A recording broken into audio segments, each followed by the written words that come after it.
2007 was my senior year of high school. On a quick, unrelated preface, first off, a big middle finger to the unoriginal dance committee members for making every dance a James Bond theme that year. Actually, now that I've written it down, this is the perfect segue to what this is about. I came from a small town, B school, less than 40 in my graduating class, rural as hell. So if you were a teen with aspirations to be something more than an IGA cashier, landscaper, arcade employee, or drug dealer, you would have to move far away from this hellhole after graduation. This only happens two ways. Either your parents get a divorce and one moves to the city with a midlife crisis and they let you move in, or you hustle your ass off for any and every scholarship you can apply for in hopes to scrape together enough to go to a community college in the next county.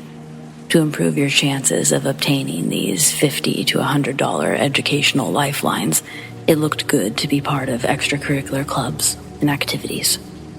I was a part of the cheer team, varsity volleyball team. I was class treasurer and member of 3 different clubs and programs, including the dance committee. The other class club I was involved in was a program called TAD, which is short for Teens Against Destructive Decisions. Me and my friends had all signed up for that one at the beginning of the year. It was a joke of a club, but looked great on applications. All you had to do was sign a paper swearing that you won't drink or do drugs and to be leaders to your peers. The teacher that hosted it let us hang out for an hour and talk or listen to music. Every once in a while, he would give a presentation showing these gruesome pictures of smokers' organs or drunks who got squished into the dashboard of their car after hitting a tree. A couple of times, the local police department would come in and let us play with their stuff. In retrospect, TAD was probably the most fun I had my senior year. It's an honest shame the sweet memory of that club will forever have one sour part, one that I'll never forget. Neither will my friends who were there, at least the few that I've stayed in contact with. They still vividly remember. While in TAD, we went on a field trip to the Gatesville Correctional Facility. We walked past all the gates to the front door, main lobby. Our club is then directed into a larger room with big glass windows overlooking one of the prison units. Our view looked like a top-floor perspective, looking out like an apartment complex, but the floors below us were housing cells for violent criminals. After getting a good look out, a few guards issue us to sit in some plastic green chairs located on the other side of the room. Across from those 2 rows of 6 green chairs are a set of 5 white chairs, about 10 feet back, facing toward the group of chairs. We fill up the rows, and just as the last person is sitting, we see the big metal doors in front of us slowly start to open. Out walks 5 convicts, about 8 corrections officers following behind them. The officers line the walls, while the 5 convicts sit in the white chairs facing us. It was set up like a mini Scared Straight thing, but none of us were bad kids. The club consisted of mostly athletes and cheerleaders. I don't think our teacher knew what he had signed us up for. His face slowly started to show signs of distress as this took place. After the inmates are seated, there's an uncomfortable silence as the 2 groups sat staring at each other, until it was broken by a female guard shouting at one of the inmates to start. Then, one by one, they told us their stories, how they got there. Throughout the stories, I noticed the inmate on the seat nearest me hasn't stopped looking in my direction. I tried not looking in his direction, pretending that I was highly focused on the other presenters' stories. But every time I shot a quick glance out of the corner of my eye, his eyes were still locked on me. It put rocks in my stomach. He was the last inmate to speak, so after about 40 minutes, his head finally turns 80 degrees left to address the center of the room. His name is Colton. Midway through Colton telling his story, his head once again turns in my direction. He points to me and asks, "Do you have family in Dallas?" I say, "No." Colton then exclaims to us, "She looks identical to this bitch I murdered in Dallas." I thought that she was a ghost when I walked in. The inmates laugh. The other laughs are few and far between amongst the guards lining the walls. Colton goes on, retelling the story of his first kill. He was a serial killer, one that preyed upon the working girls of Dallas-Fort Worth metropolitan area in the late 80s. The woman I resembled was named Mercedes. Colton would pick her up in his car by rolling down his window, holding a few 20s. He would then proceed to assault and decapitate Mercedes, disposing of her body somewhere on the I-30. He kept the skulls in his freezer. As Colton described what he'd done, he kept looking over at me, smiling, staring at him. It was almost surreal knowing that crooked smile was the last thing a few women saw in their last moments. Eventually, we got to a point where it was time for us to ask the inmates questions. Now, maybe it was Colton's comments and story, our teacher's uncomfortableness the entire time, or what, but we didn't have any questions. I remember the bus ride home. Some kids made jokes, but most of them were just staring at me, like they were looking at a ghost or something. Our teacher picked up on the mood. Being the good dude that he was, he decided to tell us some lighthearted stories from his days as a security guard. Aside from my friends, everyone seemed to move on. I pretty much thought about that experience for the rest of the year, and even now, it still puts rocks in my stomach.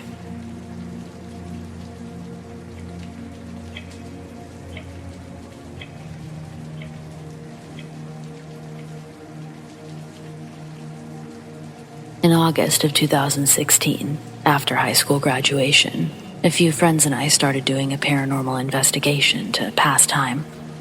We conducted the investigation every summer, occasional winters, but the summer of 2017 was bizarre. There's one area we loved to go to, an abandoned prison camp area near the forests of Massachusetts. During this expedition, we got there just past midnight and immediately got bad vibes. It is one of the most haunted locations in the country. We ventured down a small dirt road to a graffiti-ridden cement building, which consisted of roughly 6 solitary confinement cells. The building was roughly 15 feet by 9 feet, so it was rather small. While 2 of our team members went to one side, my friend and I, we were crammed in one cell. We asked questions to see if any ghosties would reply to our audio recording device. We had a lengthy session. We heard footsteps in a nearby tree line. There was no one there. They got closer, closer, and closer, until I thought they were right next to me.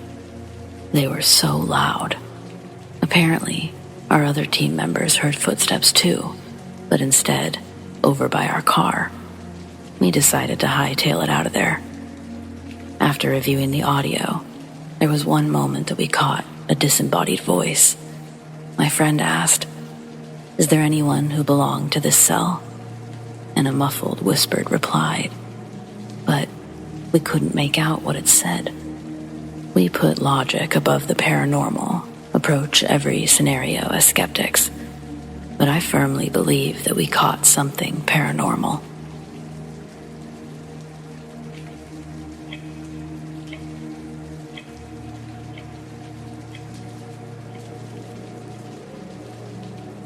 Former CO of a medium security prison in South New England.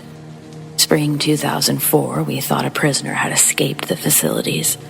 A massive manhunt went underway. We had to notify the nearest town for their safety and to be on the lookout. We plastered his mugshot everywhere. 2 weeks passed by with no leads. As a result of this, the prison receives major audits and multiple inspectors visit to examine every bolt and bar holding this institution up. One afternoon, one of these safety inspectors arrives with a ladder. His job is to climb through the ventilation system to grade our air quality. Nearest access point is in the gymnasium. I lead the man there and we pop off the big circular vent located on the wall. The inspector climbs in and crawls a couple feet. before turning left to make his way down the first line of vents. I watch him repeat this process, back and forth, ducking in and out through the metal pipes. Then, the metal vents shake with a shrill, echoed scream. I hear the health inspector crawling as fast as he can, back in my direction. He tells me that he was moving towards the vents above the kitchen, but a dead body was obstructing his path. The inspector was pale and nauseous, disgusted with what he had stumbled upon, but I was elated. I radioed to the other COs that we caught our disappearing inmate. We get a crew in who broke the ceiling open and disconnected the pipe where the inmate was located. This next part, it's a bit morbid, but wow. When the pipe was laid on the ground, only the man's legs were visible, dangling out of the pipe. He'd gotten stuck and we'd just assumed that he'd died of asphyxiation. But when we opened the pipe, dislodging the body, we discovered something strange. It looked like his face had been completely mutilated. There was a large hole on his left cheek. Of his face, more was missing than not. When our inmate attempted his escape, he got stuck in the pipes. But we also have a lot of rats who frequently crawl through our vents. When he got trapped, the rats had made a path through him, starting from a single hole in his cheek, sprawling into tons of exit holes made by the rats. Because of his body being riddled with these holes, his abdomen and his legs were almost torn off when they tried to pull him out. The smell was horrendous, if you were curious. So this was by far my worst experience as a CO. Rat tunnels made through a human body should never be something that someone should have to see.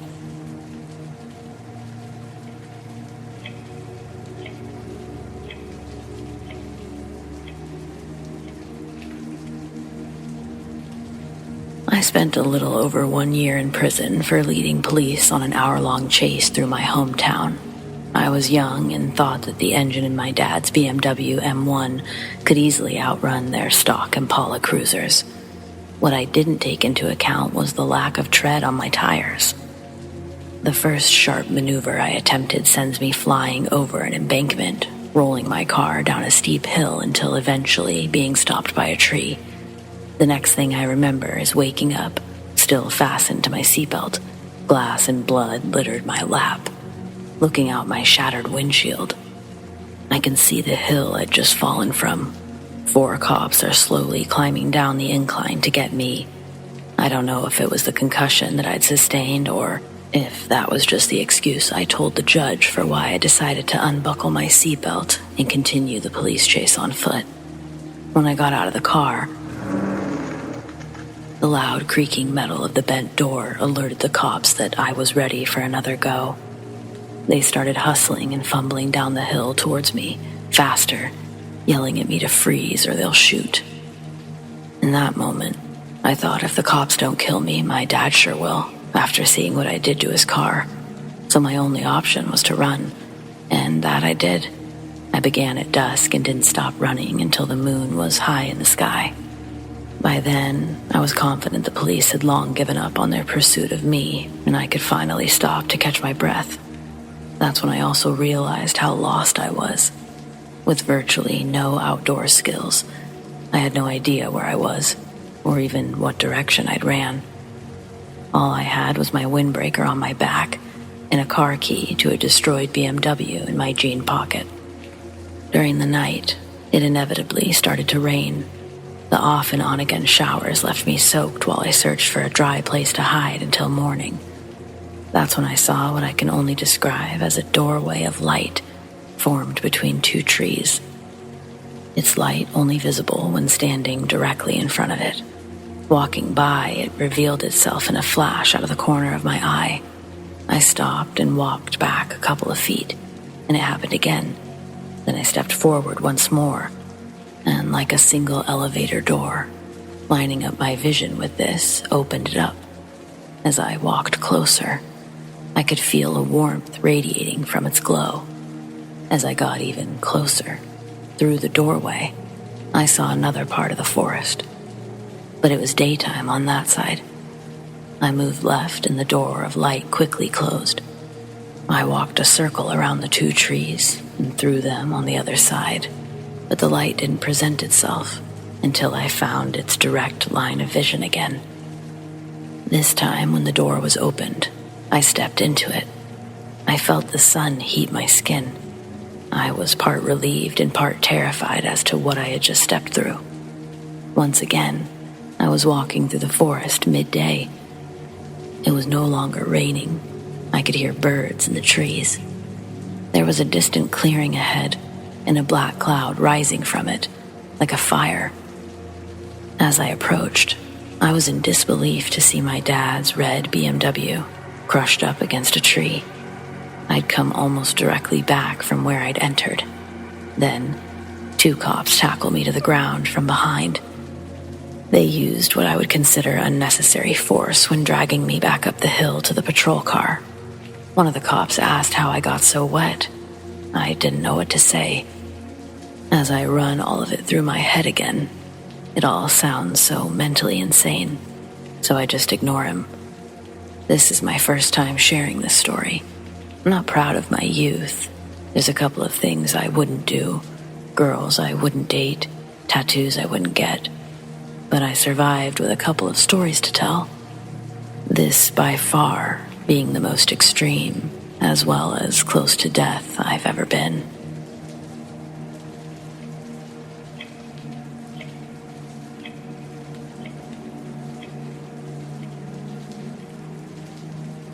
I used to work at a prison in Rayford, Florida.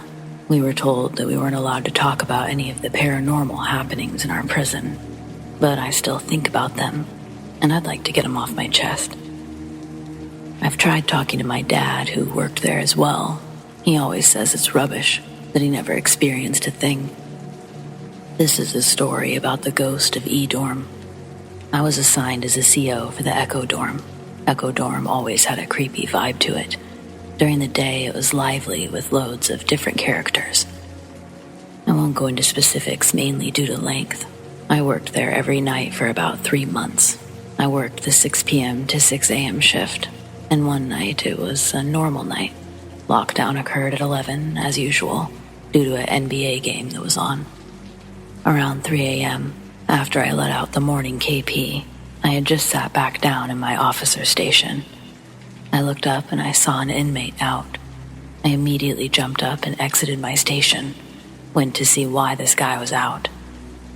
As I exited, I looked right, and I saw him climb the stairs and dissipate.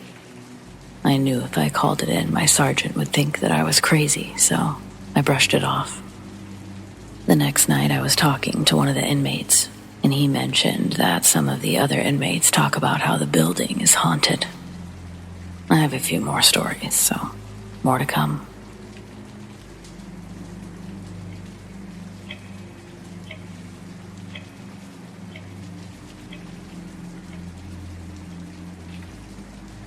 My uncle, who passed away in 2016, had some pretty intense stories from his time working at the Huntsville unit, which is basically home to the largest execution chamber in the state of Texas.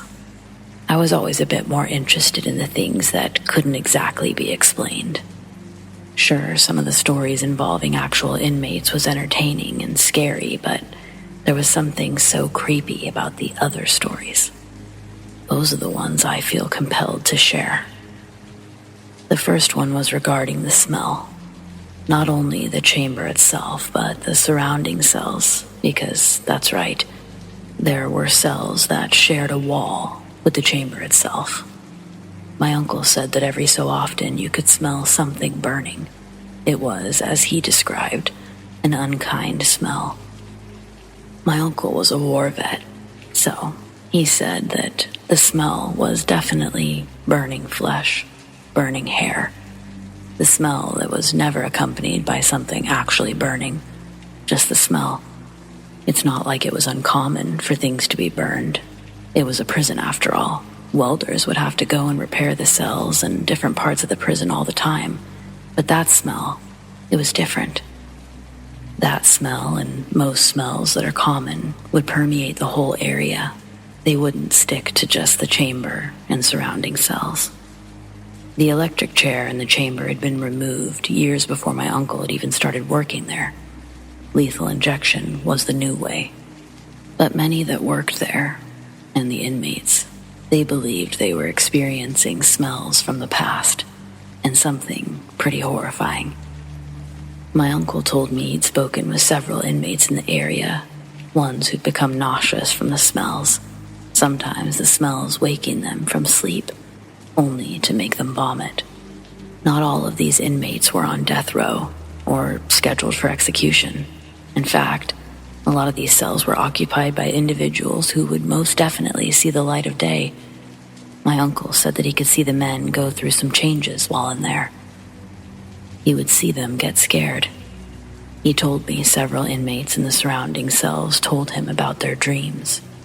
What was most curious and creepy about this were the similarities in the dreams.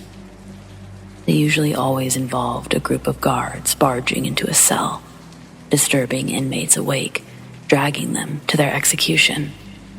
These men would feel everything, as they put it. The snatching, their heart rate increase, even the insertion of the needles, the injection itself. Some men would see their own life essentially flash before their eyes, while others described feeling trapped in another man's body. They all woke up before experiencing total death, and always in a pool of sweat. These men were completely manic, followed by severe insomnia. My uncle said he'd lost track of just how many men repeated these stories. But he claims he wasn't the only one who heard these stories. It was known amongst all staff, like many things were. It just depended on if you took the men seriously or not. My uncle did. This last one, it's my favorite. I like it because it's not terrifying, but yet totally is. My uncle was friends with a man who prepared a good amount of inmates' last meals. He was known for being a good man, never getting too involved in the men's guilt or crime. Instead, just providing them with a dignified last meal. I guess a lot of men in that line of work really took pride in their job, this man being no exception. However, I guess there was one inmate that my uncle's friend had grown fond of, a man on death row, scheduled for execution in 2002. He believed the inmate to be innocent. He felt compelled to do something special since he knew he couldn't provide the man with a steak. So instead, he made the man a monster cheeseburger and fries. He threw in a chocolate milkshake and a hamburger steak on the side with mashed potatoes and gravy for good measure. The evening of that execution, the man had been in the kitchen, cooking up separate meals for much different occasions. He suddenly felt he wasn't alone. Typically in a prison, that's not a good sign, but he told my uncle he felt pretty good, like a friend was in the room. He was positive it was the man who'd been executed. The next day, he'd been told by staff that the inmate had left a message of thanks to be passed on to him and compliments to the chef. This man would occasionally make those meals for inmates until the program was expired in 2011. Nowadays, inmates get what's on the menu for that day. Some people hate that. Others find it just. I don't know how to feel personally, but I like the story for what it is. Those are the most memorable stories I've got hanging around in my head, but I'll rack my brain for more. Thanks for listening.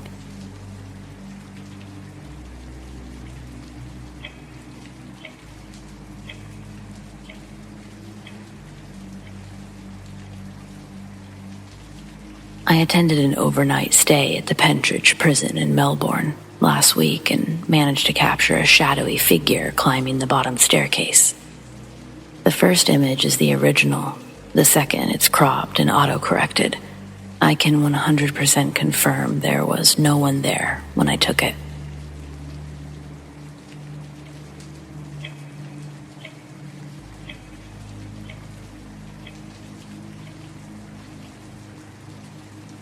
Do you ever wonder how many times you've had a near-death experience without even knowing you had one? I'm sure my guardian angel earned their wings tenfold after watching me in my life. Just the other day, I'm pulling up to a four-way intersection as a work truck takes a left.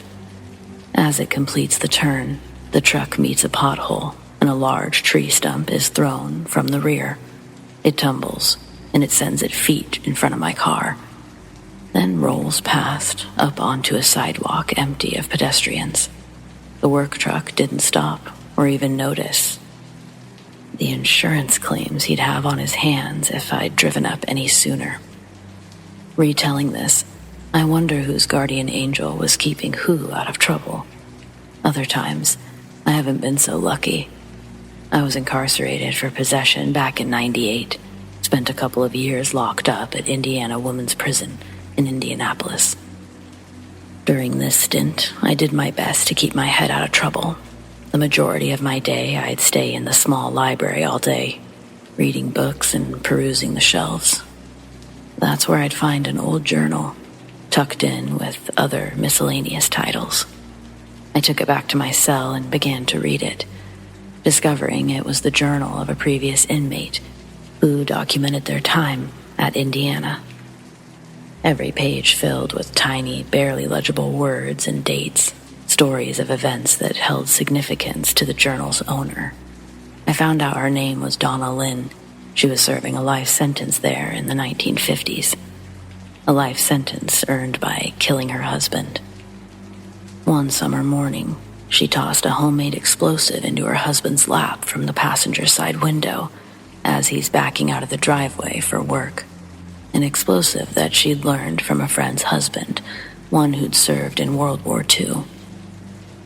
Donna Lynn didn't attempt to hide her guilt, nor did her writings express any remorse for her actions. If anything, it was full of rationalizations. Apparently, Donna had a scholarship to go to college, but had gotten pregnant. She had a miscarriage due to the abuse sustained by her husband. 1 month later, boom, no more husband. Donna claims she was actually trying to kill them both with the explosion, but he'd accelerated too fast and the charge delayed. This also wouldn't be the only mention of a baby in her journal.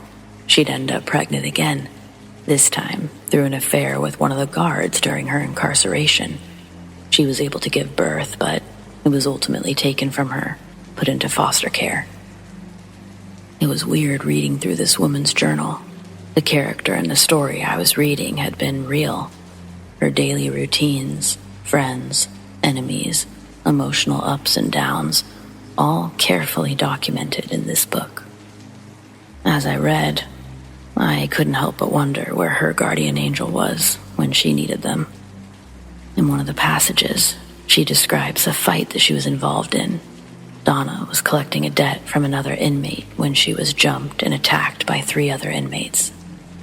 The beating had sent her to the infirmary for a couple of weeks. She had broken ribs, a collapsed lung. Donna would receive over 30 stitches to patch up some stab wounds, one landing inches from her heart. During her stay in the medical ward, I noticed the tone of her writings began to change. Her entries became more infrequent, her handwriting more scribbled and manic. She expressed paranoia towards names she'd previously mentioned as friends, and a strong distrust for the doctors and nurses at the prison. At this part of her journal, Donna starts to write about how she thinks the infirmary's haunted. One night, as she's lying in her cot, she's looking up at the ceiling's cracked and stained tiles when one of the squares slowly raises and moves left.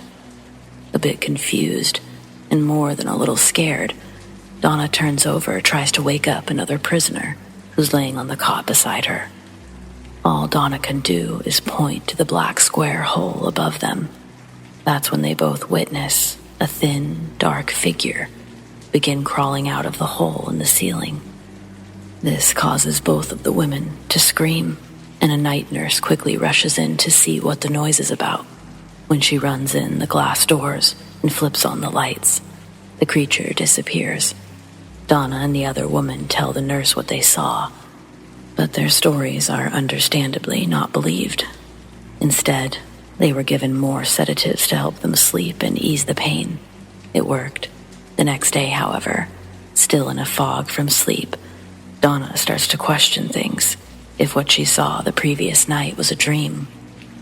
Turning over onto her back, she looks up to see the ceiling tile still missing. With the lights on, she can see further into the hole, to what she believes are heating and water pipes. Nothing resembling what she and the other woman saw. Donna rolls back over on her side, sees that the woman next to her must have been checked out earlier in the morning. Apparently, they were in different cell blocks, so Donna wouldn't have another opportunity to talk to someone about what she'd seen. Near the end of her journal is where I read the most unnerving story out of all of her entries. At Indiana, there was a lot of wildlife that would frequent the property. Although most of the wildlife you'd see are rats, you'd also see the occasional deer gazing in the fields just beyond the tree line, or a raccoon family climbing the fences at night. In Donna's journal, she writes, "Don't trust the cat with white spots. It's only pretending to be a cat." Donna says that she's seen it change shapes as it makes its way through the field at night, once turning into a human before running on two legs back into the forest. She thought it was feeding off of the misery that radiates from the prison.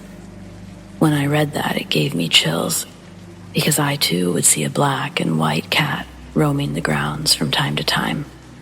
After all the years from her entries to my incarceration, I tried to believe that it wasn't the same cat as she described. But it was a strange cat. Even before reading Donna's journal, I was put off by this feline. It was the only animal that would get close enough for us to touch it, although it never let us. Some of the girls would try to distract it while another one would sneak up behind it, but every time, without even turning around, the cat would sense someone approaching and jump away. It could also climb through the razor wire effortlessly, navigating through a path that any other animal would get diced to bits if they attempted. I remember there was a big fight in the yard. Tear gas canisters were descended into the grass, and the whole rec area was covered in a layer of fog. We all had to lay on our stomachs as the guards got control of the situation. During all the chaos, a couple of us on the ground watched the black and white cat stroll right through the war zone, seemingly unaffected by the tear gas or mayhem around it. I never could find any of Donna's other journals in the library. I assumed this one had been picked up with the other books amongst her belongings after she passed. Its nondescript blue hardcover could have easily been mistaken as another book. Only upon opening it does it reveal years of handwritten thoughts and emotions worthy of attention. The one I read ended in such an open-ended way. I don't know what I was expecting. I was released in 2001. Has anyone had any more recent visits to Indiana's women's prison? You'll have to let me know if you saw the black cat with white spots hanging around the rec yard. Also, if you ever happen to find yourself with an extended stay there, take a look around the library for a pastel blue hardcover book. There's a good chance they haven't updated their selection since I was there. When I was around 10 years old, my cousins and I used to spend time at our grandfather's house. We would play at scaring each other in his dark room. The last person to leave would win the game. One August day, after we had just started playing, I saw a figure in a black cloak walk right by me before disappearing into thin air. I was obsessed with ghosts, so we tried to communicate with the entity. I told the others that everyone needed to wait outside, except for myself and one other person to serve as a witness. The others were only supposed to come in and turn on the lights when they heard me say the word lamp. Once they were gone, I held out my hand, and I asked the entity to hold it. After a few seconds, I felt something long and sharp touch my thumb. I panicked, started repeating lamp, until the others came in and turned on the lights. My 6-year-old cousin, who had stayed in the room, was sitting on the bed, trembling. When I asked him what was wrong, he said he saw a figure with very long nails, holding my hand. Apparently, something from another world touched me. I was so scared that I've never tried to communicate with it again.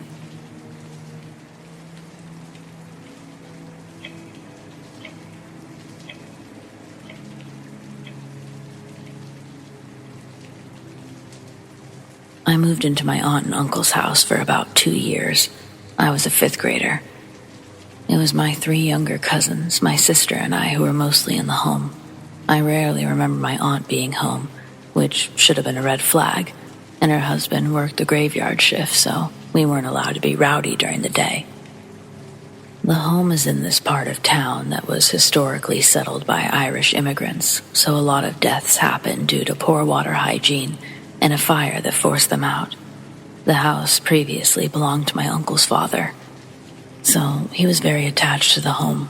As an Asian immigrant, buying a home in those days was very rare because of how poor they were. The times when my aunt was home, they often argued. I can't remember about what. For a time, she didn't sleep in the same bed with her husband and slept with the kids in our room. I remember him wrestling her on the bed one day, breaking the window next to it. It felt more awkward than scary because it felt more like they were hiding something. After that, I remember hearing my other aunt and grandma whispering all about how the house should be sold and everyone should move out. All while this was happening, weird things would occur in the home. My aunt really liked to gamble with her siblings, and I guess it was her way of being able to stay away from home late at night, while my uncle was off at work. Like all children, my cousins, my sister, and I loved watching TV. Back when Adult Swim would air late-night anime, and we would all tune in the living room with our eyes glued to the latest or reruns of Wolf's Rain episodes. One night, the doors connecting the living room to the foyer slammed shut. They were always left wide open because it was one of those weird house rules that we followed. All of us turned to see the panic on each other's faces. We ran into the girls' bedroom. We were terrified out of our minds. Once we all got into the room, we panicked even more because we'd left the lights and the TV on. If our aunt came home, knowing we weren't sleeping, we were in trouble. We all demanded the oldest should go run and turn it off, which was my sister, but she refused. In our panic, someone asked, "Did we lock the door?" So, we knew we were all fucked whenever our aunt came home, but we were all too scared to leave the bedroom after that experience. When my aunt did come home, she was furious. The lights were on, the TV was on, the doors weren't locked, and children were up past midnight. She asked, and we told her the truth. The look in her eyes I'll never forget. It was confirmation that she too experienced the same things in that house. We were chewed out, and my aunt went about pretending that nothing happened. But things kept escalating. They got dogs and would leave them in different places throughout the home at night. In the middle of the night, sometimes one dog would bark at the darkness, as if something were there, which only made my aunt unhinged even more. I ended up moving in with my grandma in the middle of 6th grade and escaped that place. But even 20 plus years later, I still have nightmares about that house. My aunt did end up selling the house years later to an Italian restaurant behind it because they wanted to expand their parking lot, and they never have. I believe it's because the land is cursed, or the entity won't allow them to build. My aunt wasn't a Christian. She hired a shaman for years to cleanse and rid the spirits that were lingering, but there was no success. After selling the house, a giant cross was built in front of the home, and posters of Jesus and the cross were zip-tied to the fence around the property.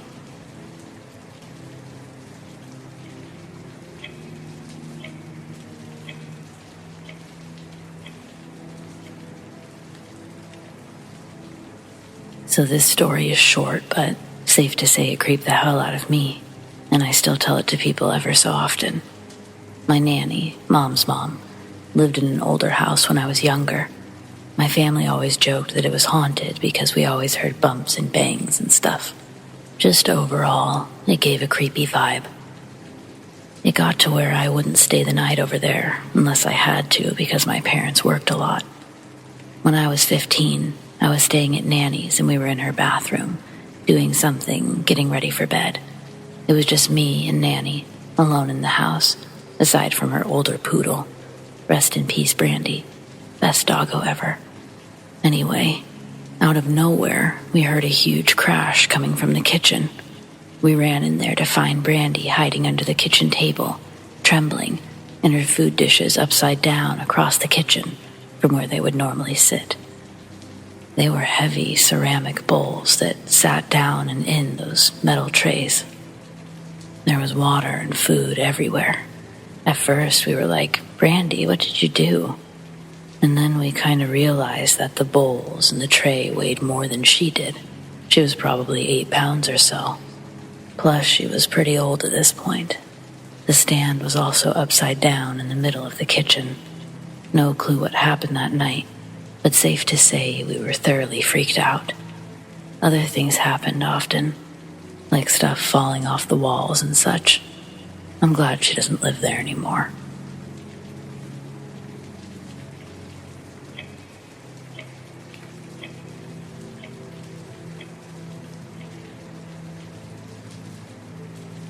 My grandfather was in his early 60s and heart failure. He was in the hospital, and my family spent a lot of time with him the last 2 weeks before he passed. This one specific day, there were 6 of us female relatives in the room sitting around chatting with him. He suddenly interrupted our convo abruptly, looked around the room asking which one of us was pregnant. We all denied it. He insisted, "Someone in this room is pregnant. Who is it?" But none of us had any idea what he was talking about. He'd been saying things like people were visiting him at night, and there were a lot of people in his room at times. He was saying that he was seeing people who had passed on, so we just thought maybe he was hallucinating due to the pain meds. Fast forward a few weeks, I find out I'm pregnant. My ultrasound revealed that my baby had a weak heartbeat and to expect a miscarriage. Within the week, I miscarried, unfortunately. The crazy thing is, at the time my grandpa insisted someone was pregnant, I would have been about 2 weeks along. He somehow knew. It's always made me question what people see when they're near death. He ended up being intubated. They took everything out one day, and he had just enough strength to tell my mother that he was now afraid to die, based on what he'd been seeing. He couldn't talk well with everything, so my mom didn't ask many questions, but he died the next day. I always wonder what he saw.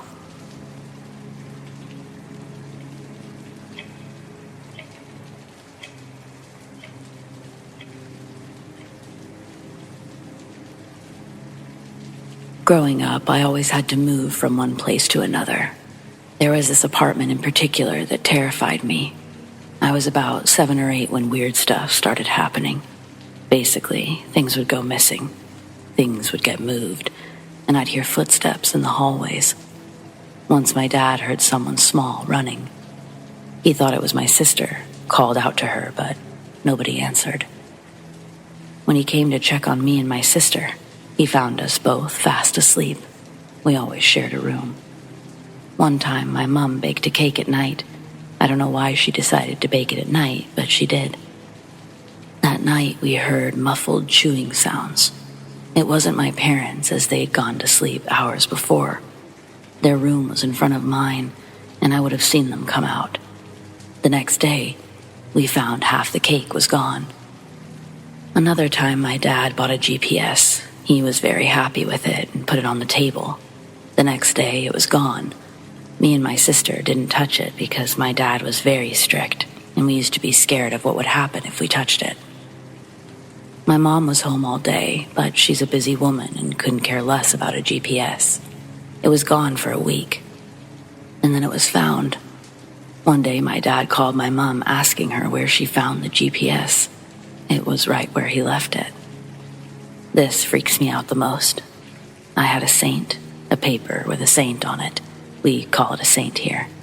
No matter how many times I got rid of the saint, it always comes back. I ripped it apart so many times. I shredded it. and it always returns to my desk. I no longer live in that house, but every time I walk by it, I get this feeling of dread.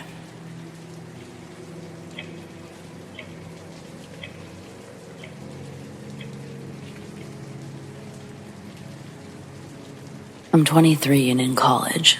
I live in a small college town in a 2-bedroom apartment by myself. This was about 2 weeks ago.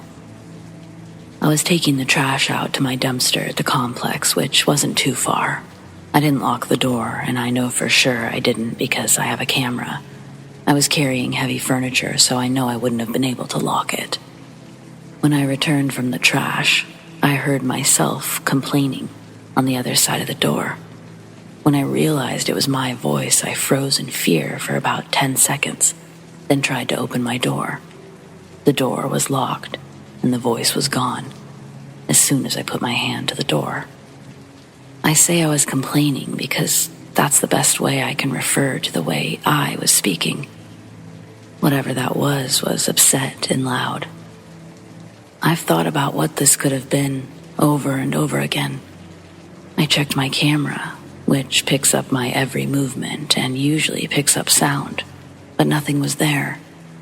My friend said that maybe it could have been some sort of skinwalker, or some sort of glitch in the matrix of myself where she wasn't supposed to be.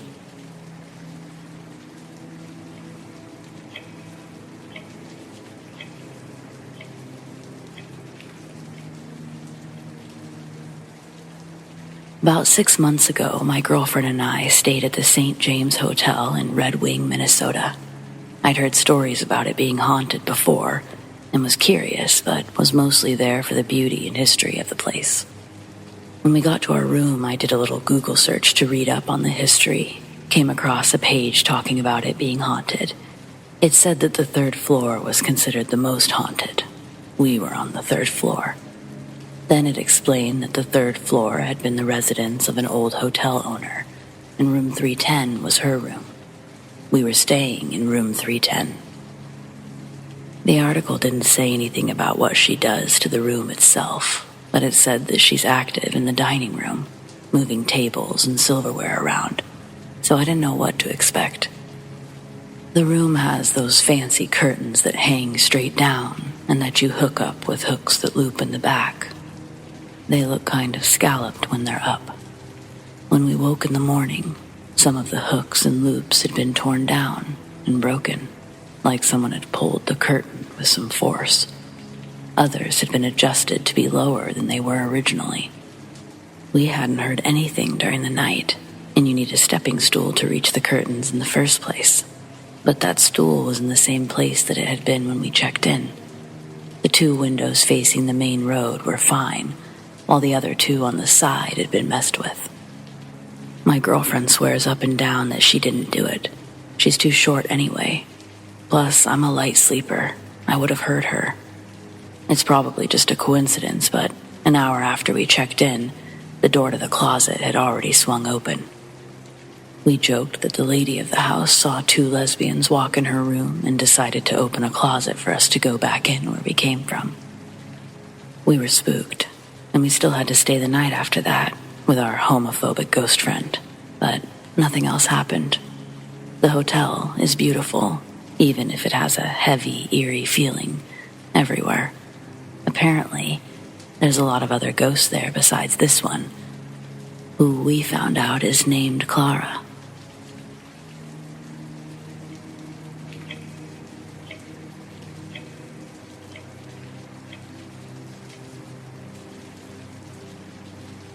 As a kid, I had a few paranormal encounters that I thought significant, 2 of which included a black-eyed child that resembled the Ring Girl, or the Grudge, but had bangs, looked exactly like a friend that I had in elementary school, only pale, white, and black-eyed. First time I saw her maybe 50 yards away, in the rear view as my dad drove me away. Second time, she was in my room as I went to go get something. She was on her knees on the opposite side of my bed. Anyway, I never paid much attention to it. I'm not saying the next encounter was the same entity or related, but I've started wondering if they are. This one I know for a fact to be real. It was almost 3 years ago, 5 or 6 a.m. I was being nocturnal at the time. Me and my girlfriend were getting ready to go to sleep, but I went to the kitchen to get a snack as she followed. It wasn't clear what I was doing, so she asked me, "What are you doing?" Then she said, "What the fuck?" And I spun around right as she clicked the light in the hallway that was right above her. Immediately after she turned it on, just in time for me to see, as I just turned around, the light bulb exploded. A skinny figure resembling the girl from The Ring appeared. Only very tall, maybe 6 foot something, her body only being a few inches wide. It disappeared with the flash of the light from the exploding light bulb, leaving me and my girlfriend speechless. She said that she exclaimed, "What the fuck?" because she saw a white mist beside her, which is also why she turned on the light. It's the realest experience I've ever had, the most chilling. Me and that girlfriend broke up now, but the whole 2 years I was with her, creepy phenomena happened constantly. From the one I just mentioned to hearing voices, rhythmic tapping on windows, apparitions, dogs growling at nothing. And one time, I heard stomping running up to me from behind, despite being alone, but nothing like the skinny light bulb figure. The most notable other experiences were when we heard mumbling outside of our bedroom door, but we were alone in the house. When I was alone going to sleep, I saw a shadow figure walking parallel to my bed, us talking about turning the bedroom light on, only for it to turn on by itself, right as we mentioned it. And items being moved, lost randomly, sometimes randomly appearing in the freezer of all places. My dog at the time was pretty quiet, unless we could physically see a person walking outside or something. But my girlfriend said that, while I was at work, he would often growl at the hallway, hair standing up as well. I never had him do that the whole 15 years I had him. Almost all experiences were in the same house, and we both experienced them together and apart, but it was worse for her, especially when she was alone at the house and I was at work. There were also times in 2 other houses that she claimed to see someone laying beside her, facing her, despite being alone. I'll also mention, I never experienced things so real, even in that house, until I got with her, and everything ceased when we broke up. And haven't had many things happen since. It's been a year. Any thoughts? Was my ex haunted? Is the Ring girl or figures like her only from folklore?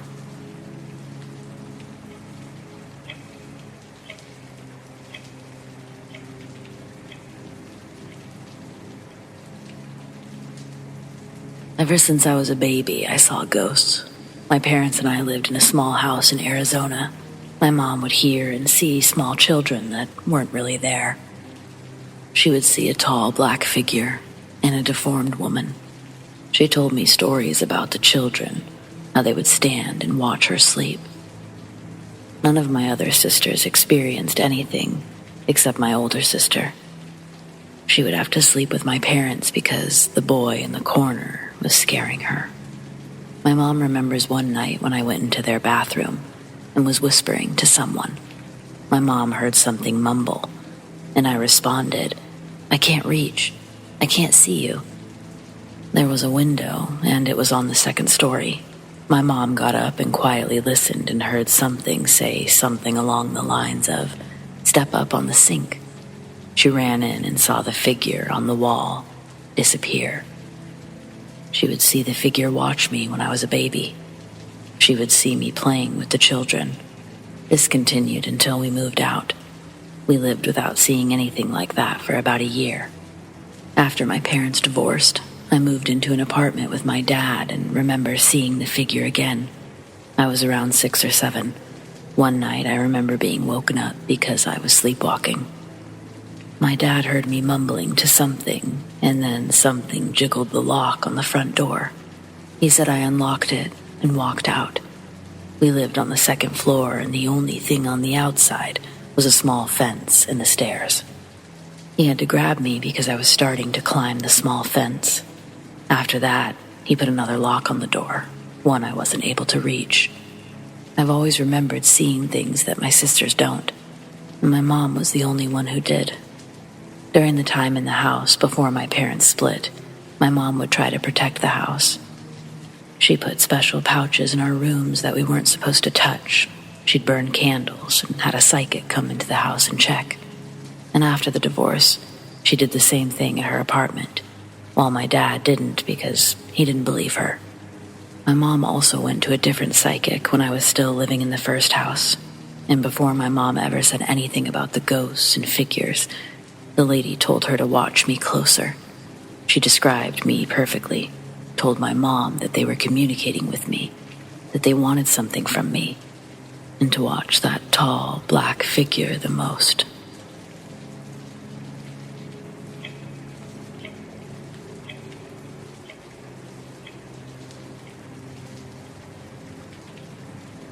When I was in my early teens, I believe I was followed by the spirit of a young girl.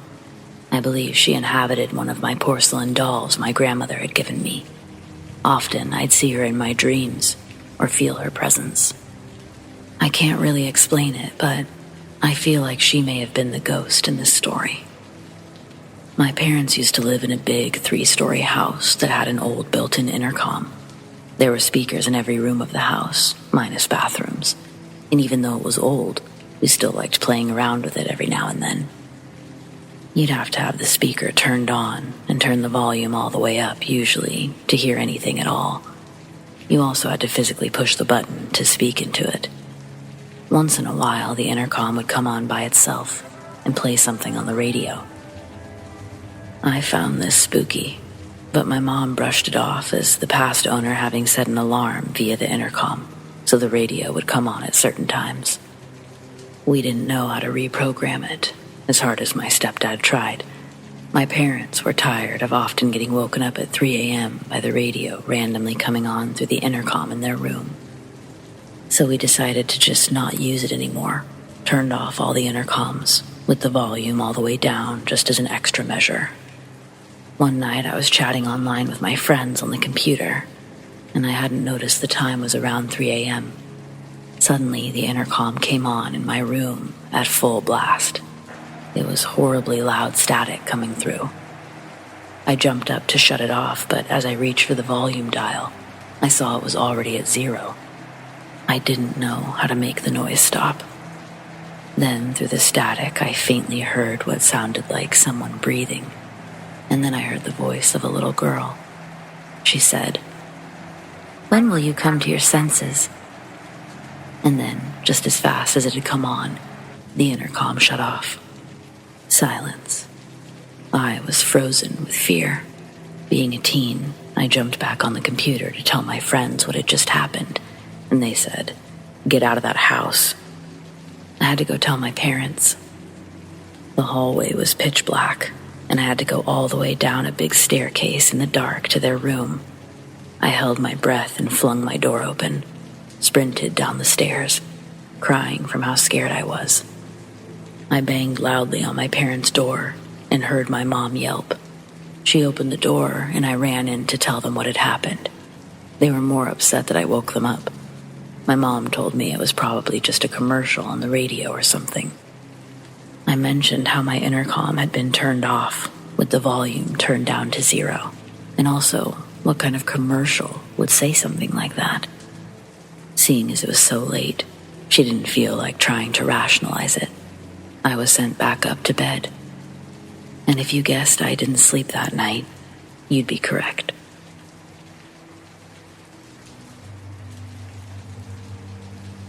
When I was 6 or 7, my stepdad took my stepsister and me to Liberia. My mom was left back in the U.S. and sent us money to survive. My stepdad dumped us at his mother's house to live with his other family. I was alone in a foreign country, very scared. A man who claimed to be my uncle took me to his job. I was terrified and made sure to stay by his side. We were in a bustling crowd and we would have to wiggle around. At one point, my quote-unquote uncle grabbed my wrist painfully hard. It hurt so bad I began to whimper. I look up to ask him to stop. I realized that the man grabbing me was not my uncle. I proceeded to lose my shit and started screaming. My sudden screams loosened his grip and let me slip away. Nobody tended to me or even helped me find my uncle. After a good while, I finally found him. He was pissed, blamed me for not paying attention. Asshole.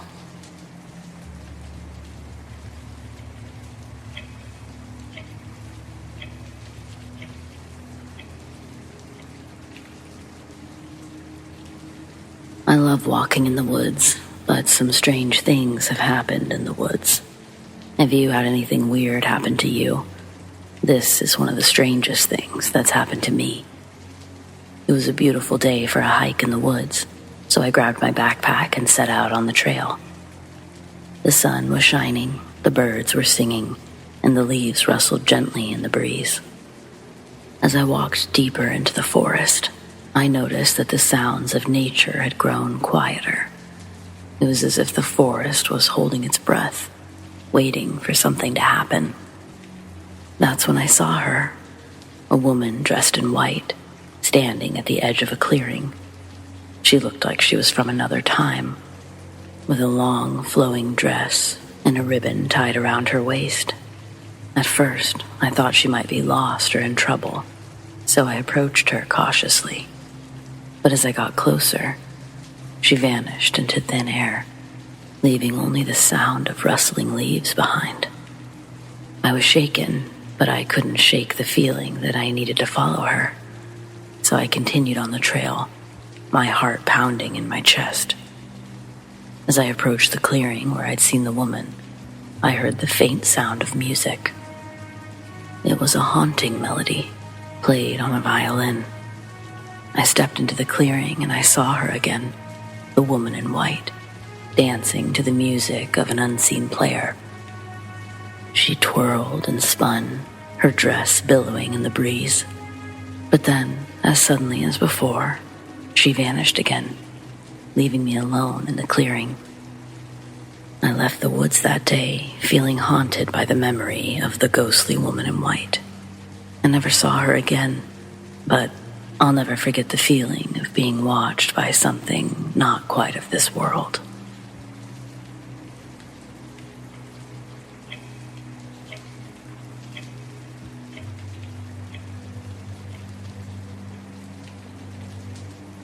So, backstory. When I was young, maybe around 14, I was obsessed with ghosts. I'd research about them, watch shows about them, just had all of this curiosity all over. Within a few months, I started hearing noises, having disturbing dreams. I'd constantly hear footsteps when I was alone, and things like falling off the walls or doors slamming. I'd constantly have sleep paralysis dreams, but never saw anything. Not yet. Finally, one day, I woke up around 3 a.m. The energy in the room, it was off. Like someone was around watching me. It's the middle of winter in Illinois. The moon was out and it was snowing outside, so the moonlight was shining through my window. I finally muster up the courage to look over my covers, and 3 feet away from me is this solid black figure. It was like 7 feet tall, kind of looked like a person with a draped blanket covering it. The texture was also very rough. It nearly gave me a heart attack, so I put my covers over my head and fell back asleep. I woke up in the morning and thought maybe I was dreaming. Later in the day, I start telling my sister about it while sitting in my room, and then all of the lights in my room shut off. So we all get up and leave and start screaming. Later that night, I go to bed, and then I wake up around the same time. Before I open my eyes, I can tell I'm not facing the wall. I slowly open my eyes, and that same figure is standing a foot away from me. I go back under the covers for a few minutes, and then double-check to make sure I'm not dreaming. It's still there. I end up telling my mom, and she sages the house, and that was the end of that.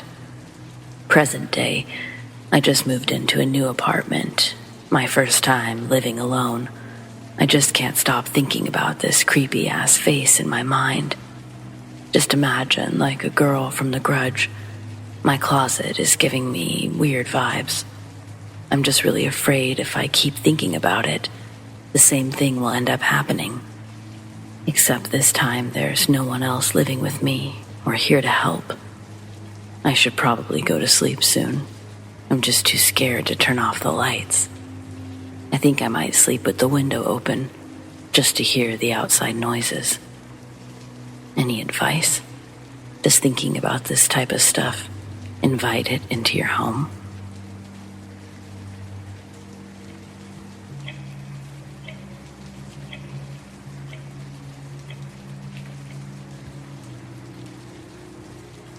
So this happened when my sister and I were kids, and we went hiking in the woods in our backyard in North Carolina.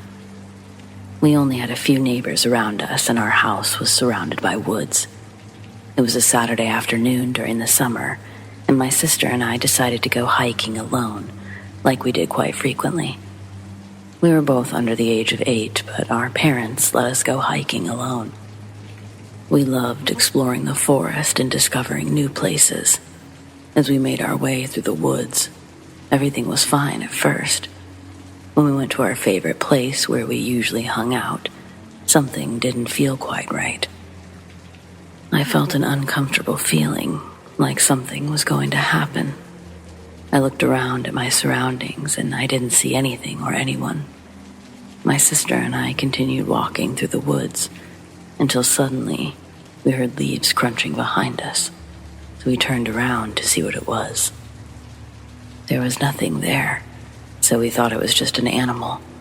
As we started hiking again, we heard the leaves crunching, and as we turned around, we saw someone run and hide behind a tree. We could see their shadow coming from behind the tree, and it looked like a person. It was definitely not an animal. We both looked at each other and felt paralyzed by fear. We started freaking out and thought this person was going to kidnap us. I grabbed my sister's hand and told her to run. We ran as fast as we could back home. Once we made it home, we ran inside and told our parents. Our parents became worried and told us next time we go hiking, don't go too far from the house anymore. I don't know who was following us, but it still freaks me out to this day. I don't know what they would have done to us if we hadn't run away.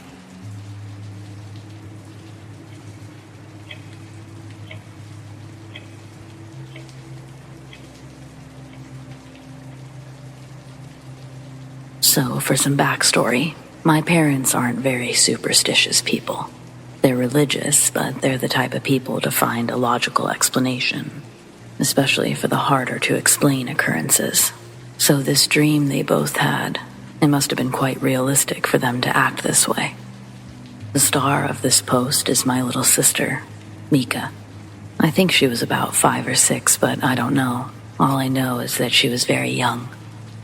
The night my folks had this dream, we were supposed to go to my step-grandmother's house to help fix something on the house's roof.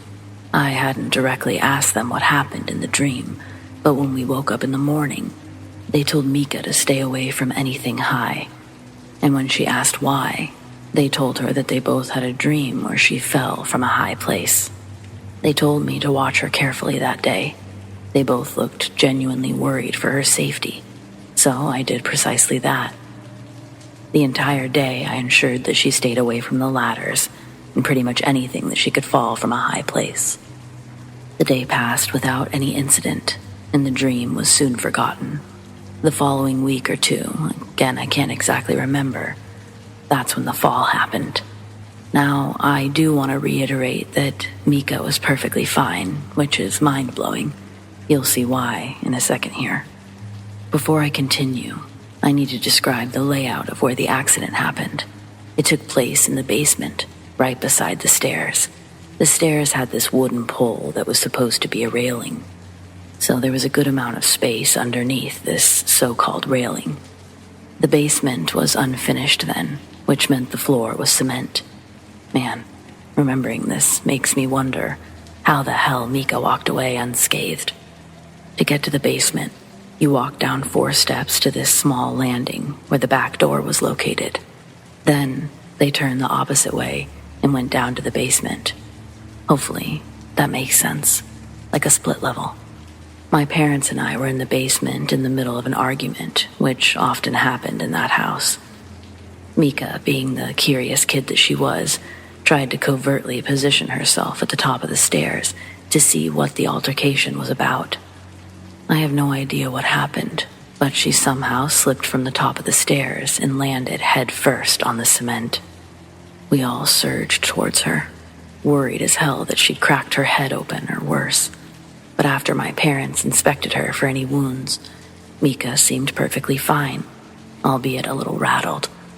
My parents took her to the doctor to ensure that she was okay, and by some damn miracle, there wasn't any sign of a concussion or other severe injuries. Someone out there was watching out for her that day, and I'm so damn grateful that she's all right. Mika is now 18, living her best life. As for the shared dream, my parents never had a dream like that again. That was the only time that's ever happened. Thanks for reading. This is my first post, so hopefully the story was easy to follow. Also, I suck at ending stories, so stay awesome.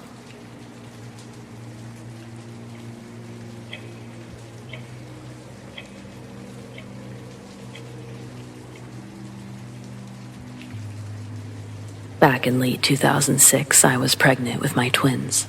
We lived just about 30 minutes away from the beach, and one weekend, we decided to take our daughter to the beach. She loved it, and it was a favorite family activity. Anyway, the 3 of us were out swimming in the water, just having a great time. We were stupid. We were just a little bit too far from the shore with a toddler. We shouldn't have been. We also were very caught up just having a great time together. I suddenly realized that we were the only ones in the water. I looked towards the shore, and everyone was yelling to get out of the water. Right then, a huge shadow swims between us and the shoreline. This was a very large, popular beach. There were no warning flags or anything, and so we kind of just forgot to respect nature.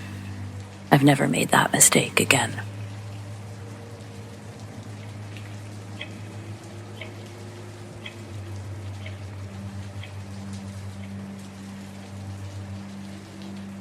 I went hiking with my dad. We started talking about spirits and demons and all that. When we started talking about it, we felt something watching us. Me and my dad looked behind us.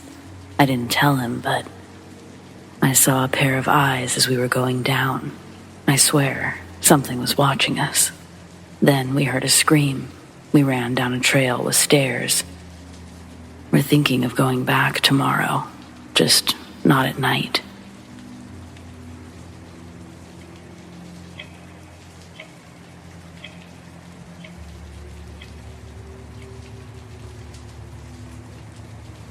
Ever since I created a post about my toxic ex and paranormal experience, my mood immensely improved.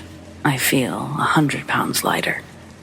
It's only been a day since I created my first post, yet I feel so much better knowing that someone may have read what I've been through in the past. Still, there's a few things I failed to mention. My parents persuaded me, more like forced me, to move to a different town and study at a different university because they worried about me being with my toxic boyfriend at the time. My mother and I were looking for an apartment or a room for me to rent. We stayed in this town looking for a place to rent for 2 weeks. We'd almost given up hope walking around town when my mother suddenly saw an old lady hanging a sign in the front of a door. It said, "For rent." My mother immediately walked towards the old lady who turned out to be the owner of the place. She invited us to see the house. When I walked in there, something felt off. I immediately whispered into my mother's ear that it looked like a witch's house. That's the first thought that popped into my mind. I really didn't like the place. The old lady told us that a young couple stayed there for years, but they had to leave because the girl's father had passed away the day before. Their furniture was still there, and we did meet them because they were moving the very same day that my mother spoke to the owner. It all happened very fast for the couple, but for us as well. I moved in there after 2 or 3 days. The house was so awkwardly built, and I was so scared to live in there that I had the lights on the whole time when it was nighttime. It had a long staircase that led to a hallway. On one side, there was a door leading to the kitchen. On the other side, there was another door leading to the bedroom. In the middle of the hallway, there was a third door leading to the bathroom. I hesitate bringing up the small attic above the bathroom because I never even dared to look inside. It was located above the bathroom ceiling, like a small storage room, but it was big enough for someone to climb in. Of course, I never did it. The first night, I left my bedroom door open. Big mistake. I dreamed that I was walking across the hallway and it was dark. All 3 doors opened.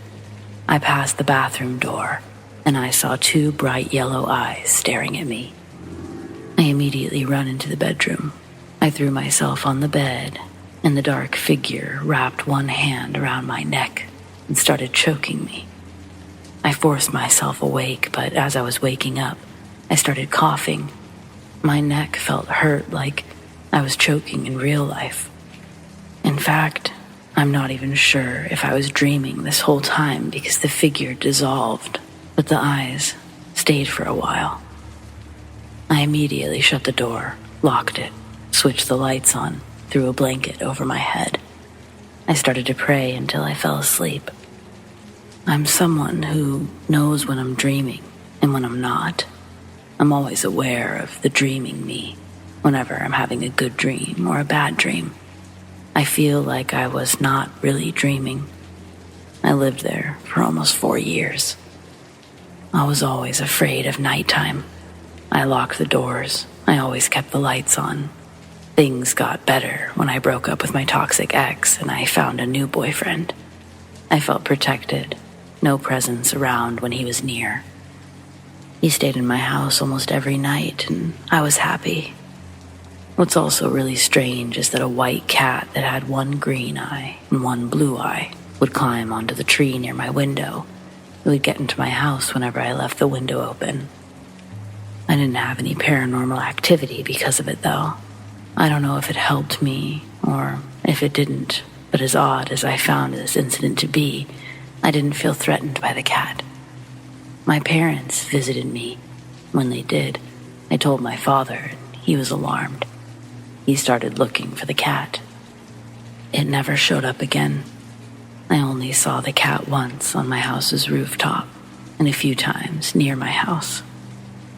My sister and one of my sister's friends did report paranormal activity when they stayed over at my house.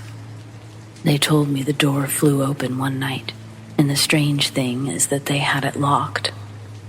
What's even stranger is I've dreamed of that particular door flying open. It's almost like I knew the house would do that, even when I wasn't there.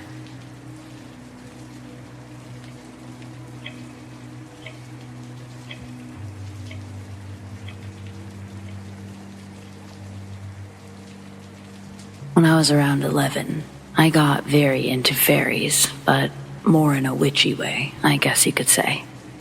I realize that's kind of odd for a kid to be into things like this, but you gotta know I was very imaginative, somewhat of a lonely kid.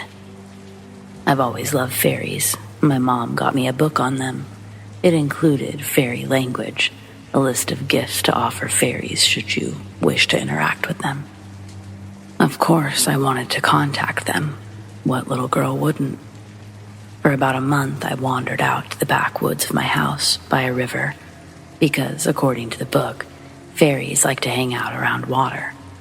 I would leave little written notes in their supposed language, along with little gifts and offerings. I'd make them little leaf baskets, leave them candy or flowers, things like that. I even recited a chant. Yeah, I know. I think part of me knew it was silly, that I'd probably never get results, but damn if I wasn't determined. So I kept on. At one point, my gifts and notes started disappearing from the bench I left them on. I figured it was the wind or birds taking it, but a small part of me hoped it was something else. A month of this nonsense, and I was getting very discouraged. I decided to leave a few more gifts for them.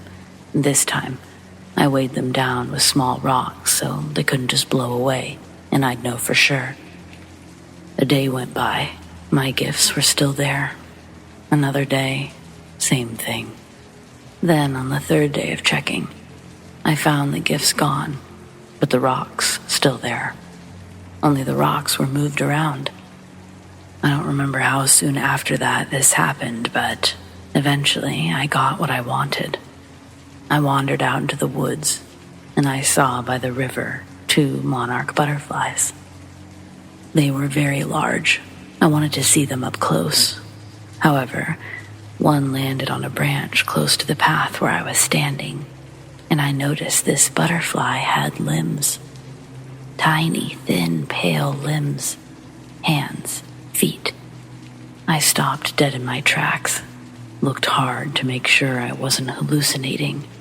It was broad daylight, and I could see very clearly. It wasn't a butterfly. It was a fairy. She had long, thin brown hair that went past her feet, a blue dress that looked like a small scrap of fabric.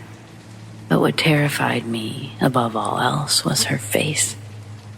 Her eyes were giant, black, bug-like alien eyes, but she definitely had a face, and she definitely saw me. I didn't even try to look at the other one because I ran. I was so scared that I bolted home and locked the door. After freaking out and keeping an eye on my backyard, the backwoods, through the window, I went back. No surprise, they were gone, and I never saw them again, despite me trying over and over again. My gifts were never taken again. I felt sad and stupid because I felt like I ruined my chance to have fairy friends. But knowing what I know now, it was probably a blessing they left me alone. What do you guys think? Has anyone else seen a fairy, and did they look like this? I just need to find someone else who's seen what I've seen. I went to the library and looked at every book on butterflies I could find, Googled. I couldn't find a butterfly matching any description that looked like what I saw. It's something I'll never, ever forget. I remember her so clearly, I could draw her.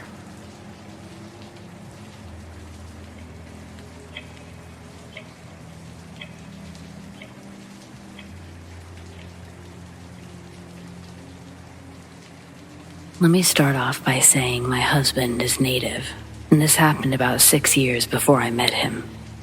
My ex-husband was stationed in San Diego, and I flew out there to visit him. Unfortunately, I wasn't allowed to stay with him on base for whatever reason. Don't ask me, because I don't even know myself. Also, I should add that I had just given birth about 3 months before this, and I had my son with me. Anyway, I found a hotel that wasn't far from base and close to food and whatnot. I went out to get some food, walked back to the hotel since it wasn't far. Unfortunately for me, my horrible sense of direction got me lost.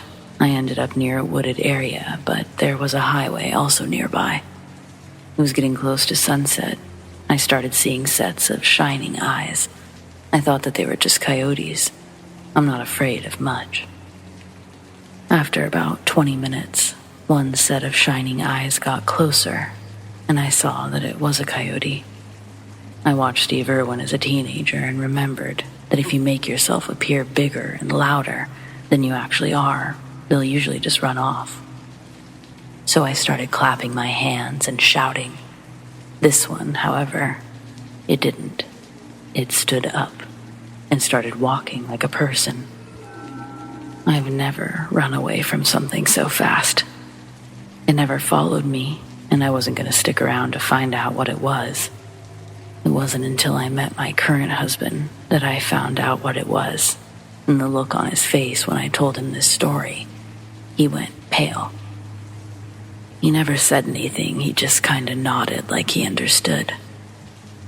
Maybe it knew that I was still semi-healing from having recently given birth, or it saw my son in the stroller that I was pushing, just wanted to scare me. Either way, I don't know. I just know it succeeded in scaring me. This isn't really a question. It's more or less me telling the story of how I saw a skinwalker and didn't even know what it was at the time. We all have been told at one point or another not to mess with a Ouija board. It welcomes in spirits, it can bring on disaster, have respect, blah blah blah. So of course, when my brother and I were maybe 12 years old, we had to play with the one we found out our auntie had stashed away when we were visiting. We got about what you would expect from something we didn't take too seriously. Little girl wants to play, that whole thing. I think what creeped us out was when we said we were going to close the door now, that we had to go, and all we got was no. My brother and I just looked at each other. I told him to stop screwing with me, and he said the same thing back to me. So we said again, we really have to go. No. The board replied, well, we promised to come back tomorrow to play if you let us go. We pleaded. Goodbye, it replied. Of course, we didn't come back. We packed that thing up and never looked at it again. Now, fast forward several years, my brother and I move out of our mom's place and we get our own apartment. Life is good. And my sister wasted no time moving into our old room in the basement, under the stairs. One day she called me up and asked, hey, you know a lot about that paranormal shit, don't you? Of course I did, or at least I knew more than she did. Well, she continued, there's this girl. She likes to run down the stairs. Bump, bump, bump, bump, bump, bump. And then she slowly walks up the stairs. Thump, thump, thump. All night. On top of that, sometimes I'll hear someone just outside my door whispering, hey, until I go check to see who it is. Can you come check it out? Of course, because I didn't learn my lesson from the first time I played with spirit stuff, I said yes. So I go back to my mom's place one day, set up in the basement with a candle and my cell phone, like I'm a big shot paranormal investigator, and start asking questions. Are you here? What's your name? Are you angry at us? Nothing. So we try to escalate. Come on, coward, do something. Scratch us, yell at us. Hit something. Suddenly, from the living room downstairs, a knock. We looked at each other. Must be the cat, but let's go check. We go out and ask, can you do it again? And it obliged. Knock. This one surprised us. It sounded like it came from the wood-framed couch that we were standing beside. So we said, okay, one more time. If you're truly here, knock one more time. Now, I don't know if you had one of those metal banister railings going downstairs growing up, but if you had them, then you know the sound it makes when you hit it just right. That reverberating bong. Well, sure enough, after we called on it one last time, bong. Needless to say, we turned all the lights on, cleaned up, and went to bed for the night. It's been over a decade since then, and over the years it's escalated for her. No matter where she goes, bottles fly off the counters, bumps in the night, shadows in the corner, torn up bed sheets, and nightmares of that same little girl, only now she's angry. It seems to follow her wherever she goes, And when I'm with her, it's pretty common to hear a bump in another room, or something firmly in the middle of the coffee table to suddenly be on the floor. She just kind of lives with it. But I can't help but wonder, did my brother and I accidentally call on something all those years ago? And did it decide to torment our sister when we broke our promise to come back?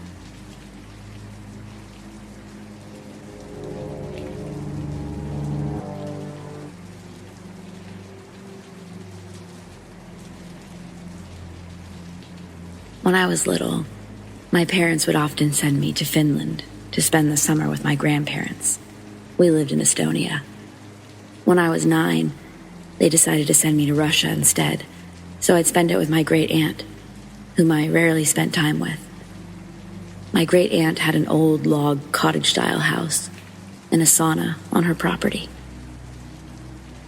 One time, my great aunt and grandmother told me that we would all be going to the sauna, but made me promise not to speak after we left it. I did. We went into the sauna, and my great aunt sat me down on a bench. She kneeled down in front of my face and said some weird words, after which I fell into a trance-like state. I was still awake, but everything around me was like a dream. I was fully present, but I couldn't move my body or head. My grandmother lay down on one of the top benches. My great aunt started cracking chicken eggs and putting other stuff on my grandmother's body. I tried to move my body, but I couldn't. However, I managed to turn my head a little to the right. I noticed a massive mirror standing against the wall on the floor. So as I'm looking at it, that mirror lifted off the ground and started floating in small circles in a clockwise direction. I did not dream of it happening.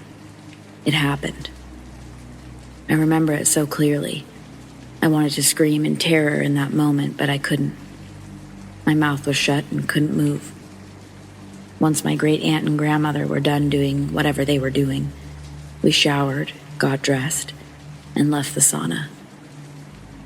As I walked out of the sauna, I felt that weird hold on my body be broken, so I could finally talk.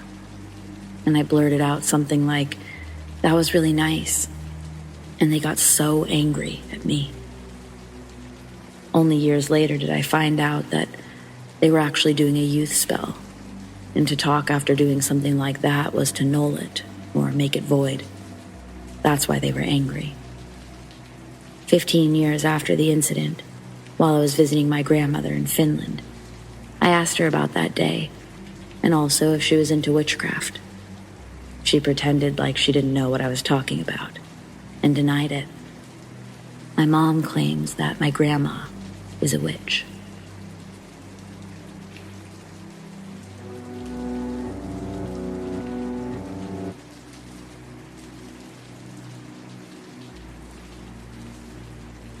For some background, I've been a behavioral health nurse for about 12 years. My first job was at a freestanding mental health facility in the South. This facility is pretty uniquely constructed, as it was originally a plantation owned by a wealthy Irishman who immigrated here sometime in the 1700s. The original plantation house is still there and is now used as a business office, and the hospital itself was constructed to be attached to the house. If you explore the campus, there's a small graveyard with the original owner's tombstone, as well as some other family members of his. Additionally, there's a sign that says something along the lines of, "This is dedicated to the slaves that worked and died on this plantation." Anyway, one of the stories that's been passed down among the employees there for decades is that a young girl in the Irishman's family, one of his daughters or grandchildren, passed away on the plantation at a really young age, and that her ghost still lingers around the house and the facility, and that there are certain patient rooms that have unusual amounts of paranormal activity. One day I was walking past one of these rooms, and in my peripheral I saw a young girl who looked to be about 9 or 10 years old, sitting on the bed. She was wearing a colonial-looking dress, appropriate for the time period in which she was alive, and she looked directly in my eyes when I turned to look at her. I was incredibly startled, and my mind raced for a few seconds, trying to convince myself that she wasn't there. I walked a few feet past the room, gathered the courage to go back, and she had disappeared from sight. She didn't have any ethereal qualities, nothing otherworldly or strange. She literally just looked like a real person, sitting right there in plain view. During my time there, I never heard of anyone else that saw her as clearly as I did. But every once in a while, one of my coworkers or a patient would experience something strange, like doors opening and slamming shut. I remember one patient in particular that ran out of his room, white as a sheet. He said that while he was laying in bed, his bathroom door slammed on its own. It was so loud, I heard it from the nurse's station myself. This patient was there for addiction and had no history of hallucinations.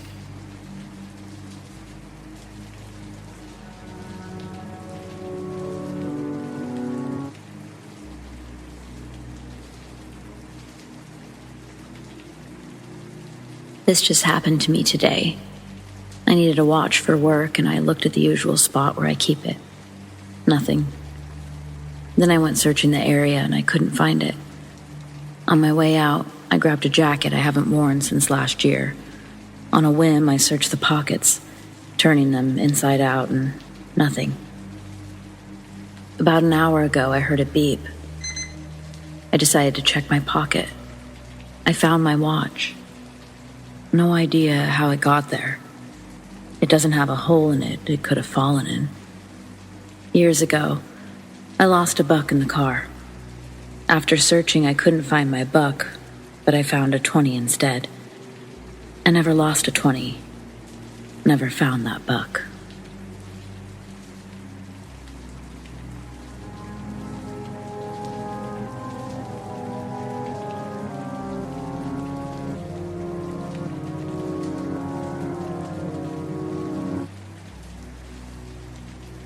Like most people, I had a rather unfavorable experience while playing with a Ouija board. I was 16 years old, my sister was 15, and her friend also 15. We thought we were witches, basically. I'm not knocking witches, but we just weren't them. We lit our candles, we turned out all the lights, and we set this up in our bonus room. My parents usually went to bed pretty early.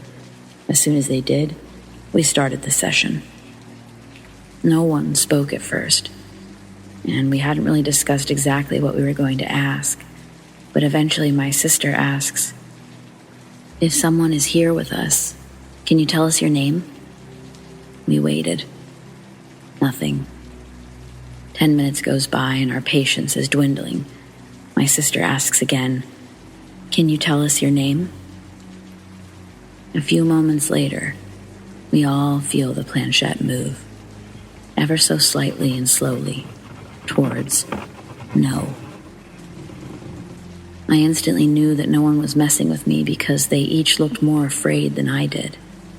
So I ask, "Do you want to talk to us?"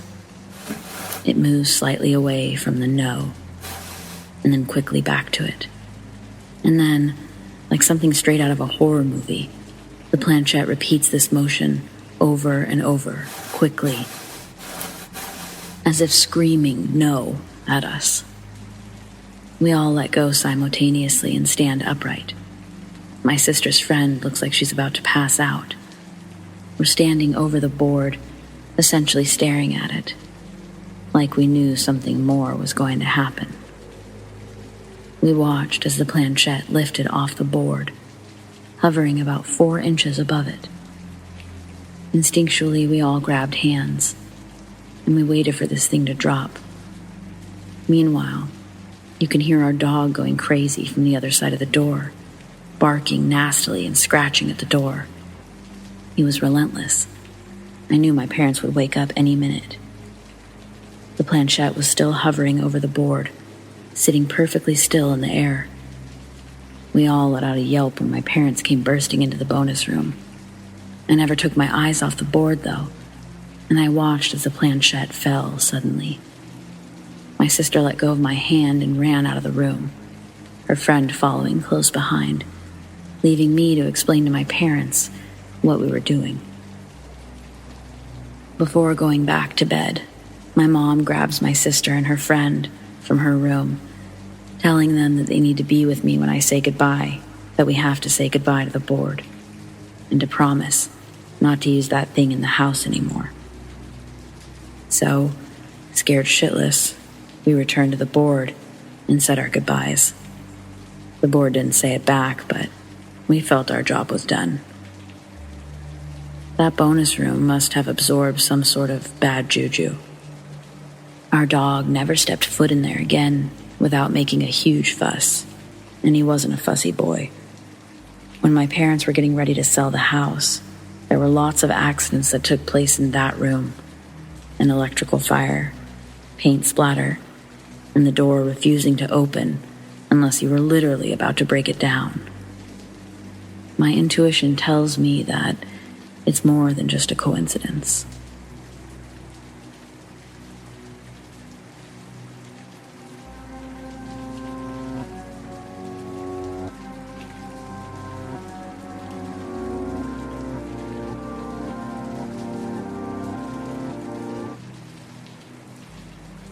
My mom's house was haunted by her mother-in-law for over 10 years. In 2000, my mom remarried and moved in with my stepfather, Joe. Her mother-in-law died in the house at the age of 97 after years of home health care due to advanced dementia. The following isn't necessarily a ghost story, but a series of paranormal incidents that took place over a period of 12 years or so, as narrated to me by my mom. The start of it all. Around December 29th, 2002, right after Joe's mom died, we were on the computer downstairs, trying to think of a place that we could go to get away for a few days. It had been a very sad Christmas for Joe, with his mom in a coma in the upstairs bedroom. As we were sitting at the computer, we had a view into the next room, where there was a stuffed chair and some papers piled on top of it. On the very top of the chair, there was a small piece of paper or tissue. To our astonishment, all of a sudden, it lifted itself up into the air, no air vents nearby, floated around for a little bit, as if it had been caught in a breeze, and then fell to the floor. I got up to look for it, as this was highly unusual, but I could not find it. We both looked everywhere for that silly piece of paper, but it had totally disappeared. One of the first incidents was when I discovered a set of keys on the steps going upstairs. Joe kept his jewelry and keys that unlocked some cabinets upstairs on a dresser in a jewelry box in the basement. It made for a good hiding place. One day, I was going up the steps when I discovered that set of keys on about the 6th step. Neither Joe nor myself had been anywhere near the jewelry box for a long time, so it was inexplicable. I was using the downstairs bathroom, which had an artificial hanging plant in the corner. There's no air vents in the bathroom, only the underside of the beams that support the foundation, so the ceiling is open. Out of the corner of my eye, I see this plant suddenly start wildly spinning round and round, as if an invisible hand were twirling it fast. It kept that up for about a minute, and then it just stopped. Didn't slow down, just stopped on its own. During this time, radios would be turned on at random. I'd be in another part of the house and hear one. At first, I thought one of us hadn't totally turned off the radio when finished, but after a while, it appeared fairly obvious that there was something else in the house turning them on. Since getting rid of our entity, we haven't had that occur one time. On July 6, 2010, around 10 a.m., I was in the TV room catching up on some sewing, and Joe was gone. The TV was off. At the time, we had a TV that had big floor speakers on either side of it. I was on a love seat and at an angle from the TV, when suddenly I heard a male's voice, kind of tenor, coming through the speaker closest to me that said, "That wasn't per my instructions." Many, many times I'd be downstairs, preparing my classes or on the computer. These incidents always happened when Joe wasn't there. I'd hear what sounded like him practicing his golf chip shot in the TV room. The sound of his club hitting a plastic golf ball was a distinctive one, easily identified. I would call upstairs to him, thinking he was back, but he never was. I'd go up and check, and he never was. One time, I heard the sound of a little girl laughing at the very top of the steps. Joe had an older sister that he never knew, Sandra, who died at the age of 3.5 from pneumonia, but in another house. I'd often hear the sound of the garage door into the TV room opening, signaling to me that Joe had returned. When I'd go upstairs to check, he was still gone, and the garage door was closed. I would hear the sound of footsteps upstairs, coming from various areas on the upstairs level. Of course, I always thought that it was Joe back home, but his car was always gone. I also heard things that were dropped on the floor upstairs while I was downstairs. I could never tell exactly where the sound was coming from, but sometimes it'd be really loud, so I'd go upstairs to investigate. However, nothing had ever fallen, nor was anything out of place. I often heard voices upstairs. I could swear that I could hear Joe's voice calling my name, or I might hear people talking together. Sometimes it was another solo voice, but always slightly muffled. Of course, anyone else except Joe entering the house would have been scary. I sleep with a mouth guard every night for my TMJ. Sometimes, when I woke up in the morning, it wasn't in my mouth, having been removed by, I think, some entity during the night while I slept. I'd find it in odd places in or on the bed, on the floor, or an odd place on top of the nightstand. It didn't make sense, and now that there's no more hauntings, it's always intact in my mouth when I wake up. But for a long while, I wasn't sure where I'd find it in the morning. I wish I could be more specific, but I just remember that little things in the house would suddenly disappear, never to be found. For example, we might leave a pen overnight on the dining room table, only to find it gone the next day. The worst thing for me was quite often hearing what sounded like a radio being played somewhere in the house, or somewhere out there, with people talking. It was always a group of people talking, and their speech was always garbled. Sometimes it sounded like they were vaguely laughing, but try as I might, I never could hear anyone speaking clearly, so I couldn't tell what they were saying. I'd hear this downstairs and upstairs. Joe heard it too. One time, he was at the dining room table, and he heard the same thing. Oddly enough, I didn't hear it this time, just him. I often had the disconcerting feeling that I was being watched in the house. I never saw something out of the corner of my eye, nor did I see anything one might describe as a ghost. I just felt like something was in the house with me, watching me. The next grouping of incidents my mom narrated to me have to do with others' experiences in the house. Somewhere around 2008, Joe and I took a vacation. At the time, your brother lived in his house close by, so we asked if he would come get our mail every couple of days and put it on our dining room table. After about the second or third time, he was over here one day, using the upstairs bathroom. When he came out and heard a rather loud conversation going on in the kitchen, He paused, trying to make out what they were saying. But, like with us, it was garbled, and they would laugh. It freaked him out so much he decided to pick up the rest of the mail and take it back to his house. Your brother spent the night here sometimes, and would experience the guest bedroom door, perfectly shut, open up by itself. He, as well, witnessed the door to the TV room, to the garage, open up by itself while he'd be watching TV. Your grandmother was visiting here around 2013, after your grandfather had died. Sometime during the night, around 1 a.m., she had to use the bathroom. On her way, she smelled something cooking in the kitchen, like a roast cooking in a crock pot.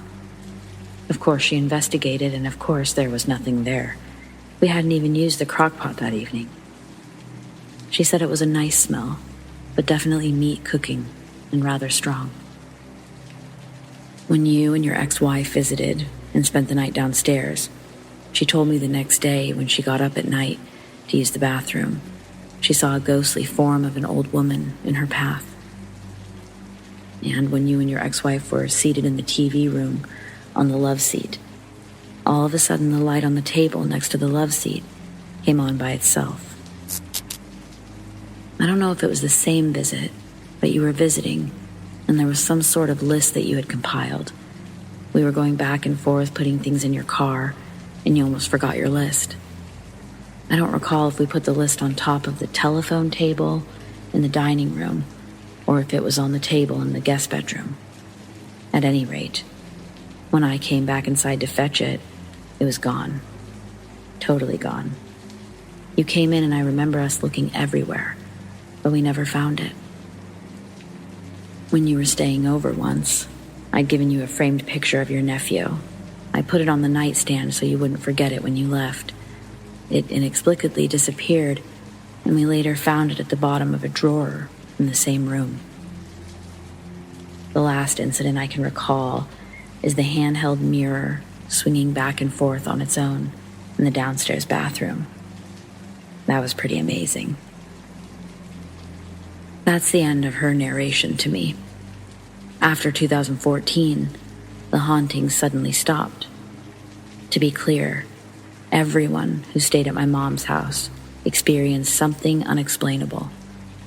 Whenever I visited the house from out of town, I would experience doors opening by themselves, electronics turning on, muffled voices.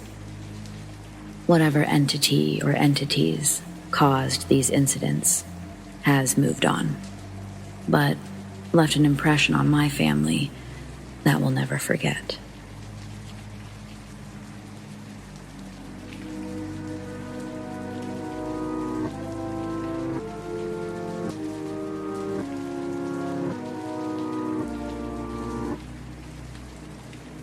So my friend and I like to drive around at night, talk, get food, listen to music, etc. We're always driving down back roads, mostly in my small town. We usually play tricks on the town perv whenever we see him driving out and about at night too. Tonight, we didn't see him and we decided to go drive around and circle back to the middle of town to see if he came out tonight or not. My friend decided to go down this one back road. It wasn't a road we'd never driven on, considering we'd been down every road in that small town, but it wasn't the normal back road we usually take. I didn't question why she went down this road instead of the other one. I just continued our conversation. As she's driving and I'm talking, we both stop mid-sentence to ask, "Did you just see that?" As a yellow, large, dust-looking glob moves across the street into the trees. Not even into the trees. It was more like overlapping them, if that makes sense. I'm glad she saw it too, because I would have thought I was crazy, as it wouldn't have been the first time I'd seen something and no one else had.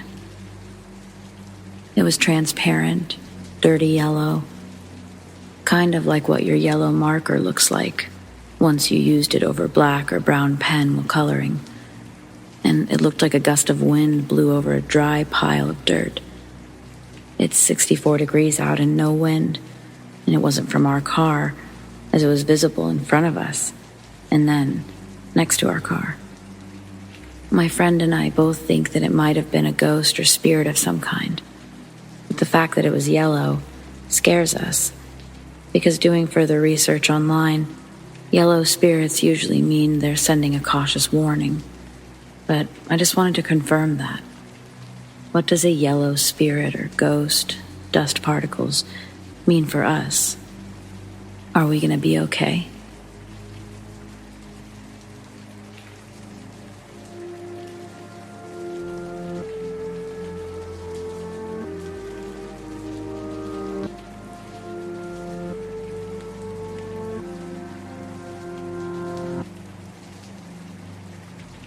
This is the second time this has happened to me.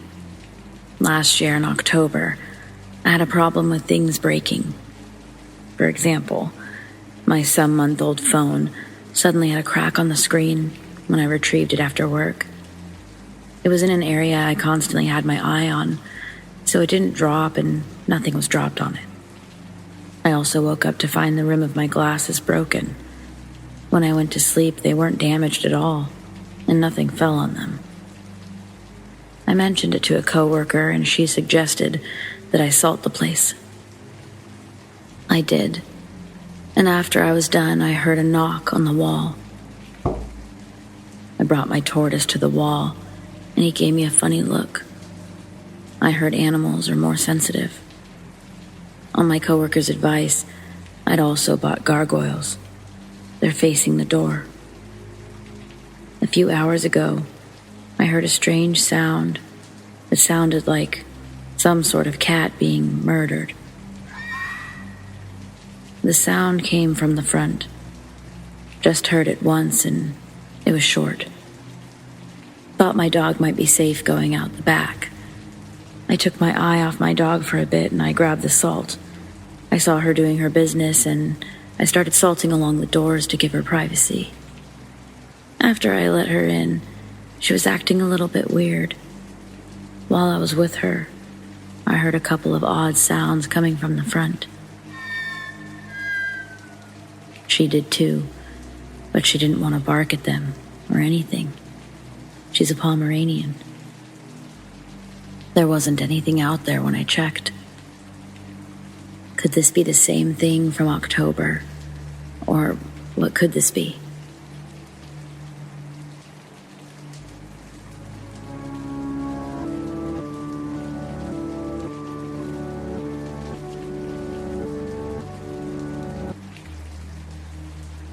When I was growing up, my parents would occasionally tell me the story of the time they played with the Ouija board.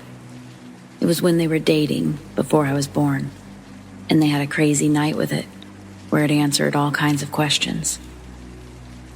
There's one thing that my parents are not: liars. So, these stories only intrigued me to find out for myself.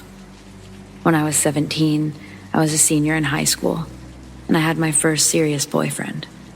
We were both very curious to know if the Ouija board truly worked, so we bought one. My bedroom was in the basement, and we set it up on my bed. It was close to midnight. We lit candles, turned the lights out, and sat cross-legged on the bed, on each side of the board. We were supposed to pick a question and focus on it, with our index fingers lightly touching the planchette. The question we decided to ask was, will anyone talk to us? We must have sat there focusing on that question for about 40 minutes, occasionally shaking our hands out from them being tired of being held in that position. After about 40 minutes, the planchette started to vibrate underneath our fingers. Then it slowly moved to the word, yes. We stopped for a moment and looked at each other like, is this real? Then we asked, are you a spirit? And it moved away from the word yes and back to it.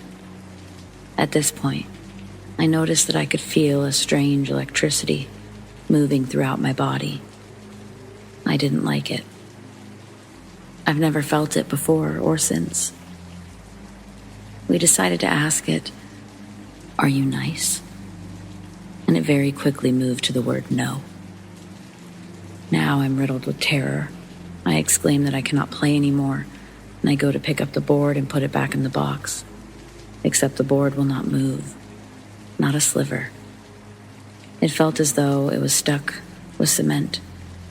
I remember yanking with my entire body at least 3 times, before suddenly it felt as if something got off of the board, and I flew backwards with it in my hands. I slammed it into the box and closed it. My boyfriend's face was pale. He tells me, "I have to go home." And I'm like, "Oh my God, don't leave me here." But he leaves.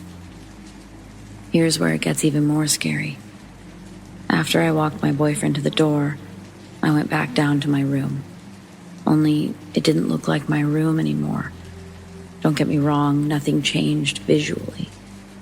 It was still all of my stuff, but I felt like I was in a parallel universe. I felt so far away from all that was comfort and good. I don't know how else to describe it. I'm not a religious person at all, but I was so beside myself with terror that I didn't know what to do except to grab the Bible. I slept with it in my arms with the lights on. I actually slept with the lights on for the next week. I did not tell my parents what I had done because I didn't want to get in trouble for playing with the Ouija board in the house, or for my boyfriend staying over way later than he was allowed to. We played it after everyone went to bed. My room continued to not look or feel like mine for a couple of weeks. Also, when I would get up for school in the morning, I would have to walk through a dark basement living room to get to the stairs, because there was no light switch by my bedroom door for the living room.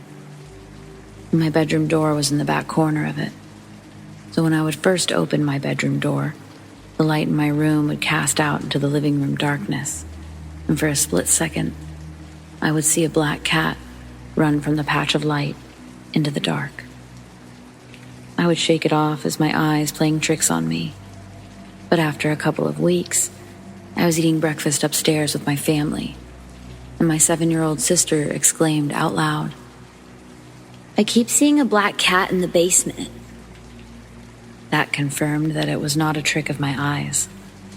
Also, about a month after playing the Ouija board, my dad says to me, "I don't know why, but the basement and the stairs have really bad vibes.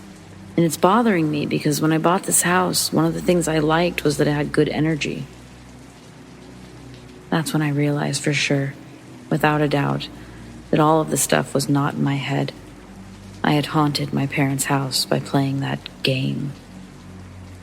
I learned after the fact that I was supposed to say goodbye before stopping the game. I think that had something to do with it.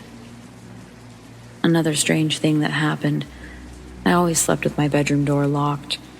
A few weeks after playing the game, I woke up in the middle of the night to somebody jiggling my bedroom door handle violently. In the morning, I asked who was messing with me, but everyone acted like I was weird for asking. About 6 months after playing it, my stepmom was cleaning the house, found the Ouija board, and threw it away. Things started to calm down a little bit after that, but it took years for that basement to feel okay again. And honestly, it never went back to feeling the way it did before I played. I finally owned up to my dad and stepmom about what I had done. I wasn't in huge trouble, but my dad was like, "I knew the house felt different, damn it." And to this day, I feel bad for bringing that energy into the home. After that experience, I want absolutely nothing to do with Ouija boards, and they're not allowed in my home. I've learned.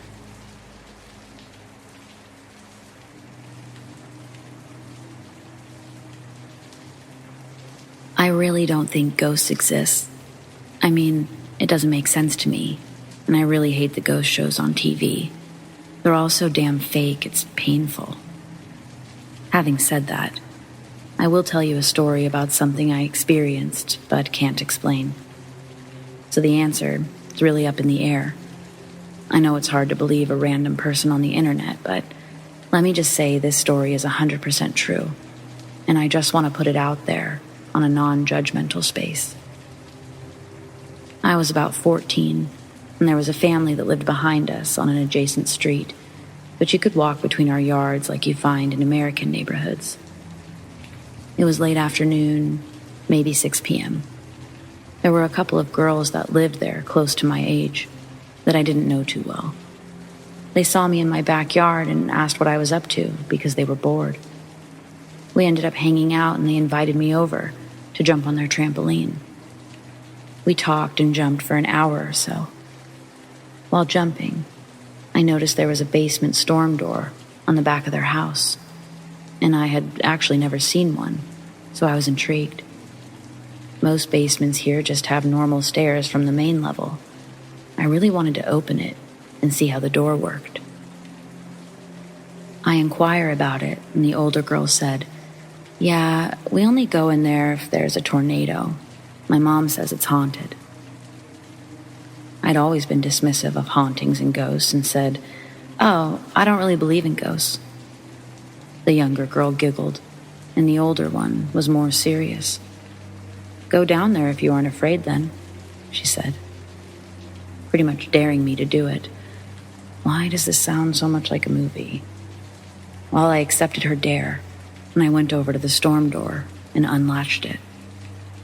I pulled up the heavy door, and to my surprise, both doors actually came up at the same time due to the levers and gears.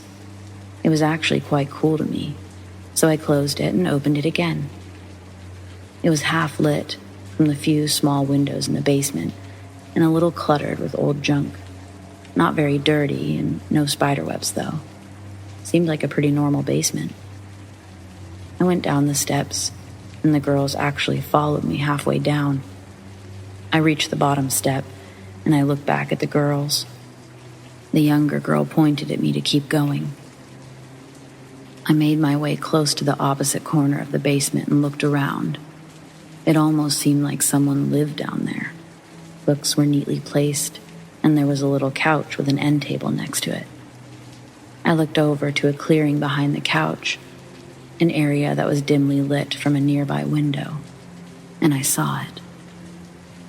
My whole body froze up for a moment, and I felt a massive adrenaline rush that started to shake my hands and water my eyes. About 8 feet away, a green-tinged but mostly white, almost transparent, cloud of mist in the rough shape of a man, and it was half floating, half standing, just looking at me. I heard the girls run up the rest of the stairs without a word. I was locked on this figure, and it was locked on me, frozen in fear, almost like we were both waiting for the other to make a move. I felt like it was watching me, but there were no eyes or a face, just a head shape in the mist. Nothing happened, but I stood there staring into the shape for at least 15-20 seconds. The shape very slowly rotated around, like you would expect mist to do, but kept the shape in position. Then, it looked like it started to stretch out an arm. I immediately turned and ran, very, very fast, even though it felt like I was running in sand. I didn't look back. I just ran all the way up the stairs and out. I stopped at the trampoline about 20 feet from the basement door. The girls were gone. I looked back at the door, still wide open, and decided I had to work the courage to go close the door. I moved over slowly to the door and grabbed the corner, peeking over it into the basement. I didn't see anything and started to close the door. About halfway through closing the door, it was ripped out of my hands and slammed shut. It was loud. I heard the steel sound echo throughout the basement. It was jarring. It hurt my fingertips, and it didn't do that before when I closed the door the first time. You actually have to push it down for it to close all of the way, with how the mechanism keeps it from possibly falling on your head. I stumbled back and caught myself from falling. The girls were nowhere in sight, so I just went home sat in the living room with my parents, not saying anything. I never actually talked to those girls again. Every time they saw me, they would run around and try to hide from me. They moved away after a couple of years. My guess is that they saw it too, and it affected them more than it did me. My parents still live over there, and sometimes when I visit, I think about it. You can see that storm door from the kitchen window, and it gives me pause every time I see it. I don't know what it was. I probably never will. It didn't change my mind that much about ghosts. I just simply can't explain what I saw. As far as what I saw, it's so hard to explain in words. It was definitely the shape of a man, almost like if you used a projector to put a shape on a cloud of smoke. But it wasn't neat, very wispy, not like an image. It had a very aggressive presence, and I felt like I was in danger. I felt the overwhelming sense of an imminent attack, which is why I was full of adrenaline and almost ready to fight for my life. I had a rough upbringing, and I'd been in many fights as a kid, so I wasn't sensitive. The adrenaline was racking my body, and I was absolutely sore that night, like I had just had my ass kicked. I just knew that whatever it was, if it was real, it was not friendly, and I was going to fight if I had to, and run if I had the chance to escape.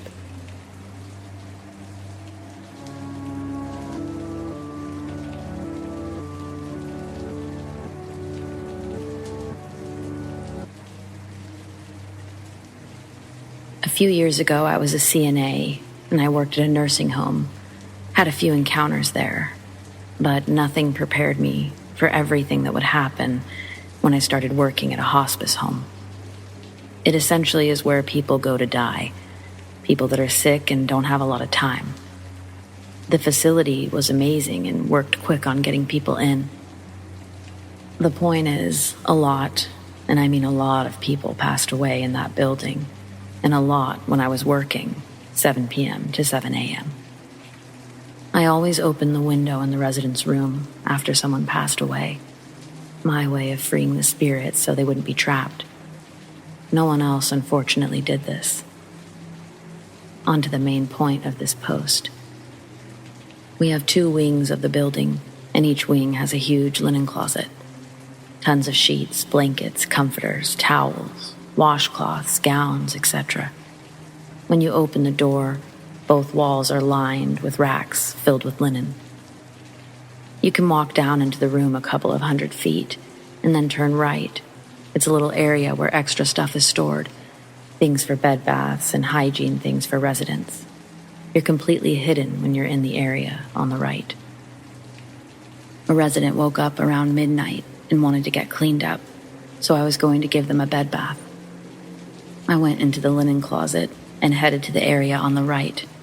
I was grabbing soap, toothbrush, toothpaste, a little basin, and other things. I heard the linen closet door open and close. We have 1 CNA and 1 RN on each wing during the night shift. I figured it was the nurse or the CNA from the other side. Sometimes we grab each other if we need help. I then heard a female voice. "Hello? I'm just grabbing stuff for a bath. Do you need help?" I answered, figuring it was the nurse. "I'm so cold. I can bring you a blanket. Maybe I'll throw it in the dryer again, like last week." I laugh. I turn around and head to walk down the main area of the linen closet, and nobody is there. I didn't hear the door open again, so no one left, and there's no place to hide. I then feel someone grab my shoulder. I scream and drop everything as I turn around so quickly, and of course, nobody's there. I ran out of there so fast. I tried to tell the nurse, but I wasn't making any sense until I calmed down. She stuck by my side the rest of the night. I didn't go back into the linen closet that night. When they grabbed me, it felt like they touched my bare skin, and it was so cold.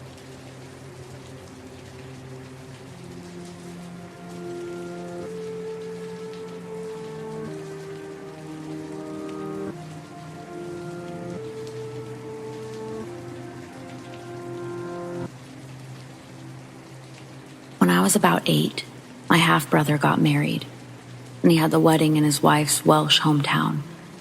The little hotel we stayed in was terribly haunted. For context, I stayed in a room with my older sister, around 20, and my mother.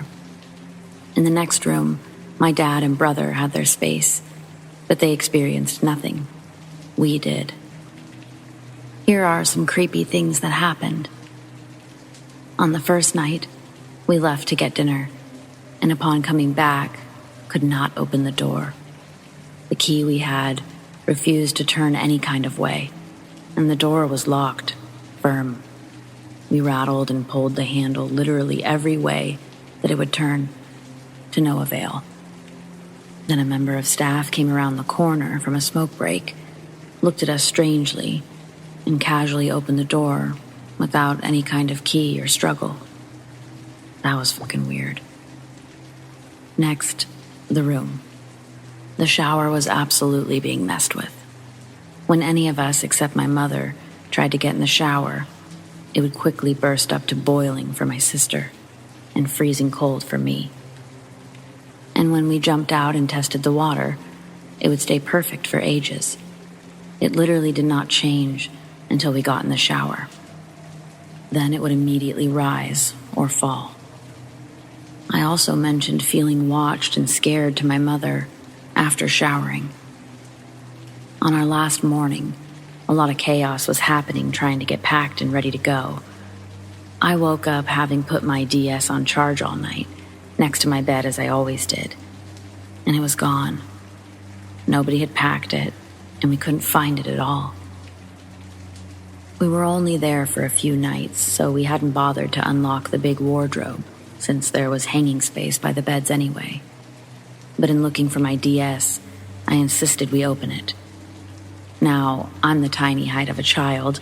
My mom and sister are both 5'3" at most. DS isn't in there. My dad comes in to look, and he finds the DS switched on low battery, and with the cord wrapped tightly around it, on top of the shelf of the wardrobe. We couldn't even reach, and it was pushed right to the back. As my mom was packing, she had all of her underwear and such in a drawer. She opened it to pack it all up, and it was gone. So she assumed my sister packed it. She had not. Upon opening the drawer again, it was still gone, and everyone saw this. She opened every single drawer in the dresser, and they were all empty. She left it about 10 minutes to look elsewhere, and when she opened it again, everything was back where it was. This last thing is probably the worst, and I'm glad I didn't see this. In the night, I heard taps turning on and stuff, but always assumed it was my sister. I was later told it was not. Thankfully, I slept through this. My mother woke up at random and looked up. My sister, who has long, dark hair, was sitting facing away from her at the end of her bed, gazing out the window. Concerned, my mom said, "Are you all right, darling?" In response, my sister, asleep in her bed, murmured back. The girl was still sitting there and didn't move an inch, but disappeared after a while. My mother said it wasn't like she got up and left or faded away. She still can't describe it, but she just disappeared. So yeah, that was scary.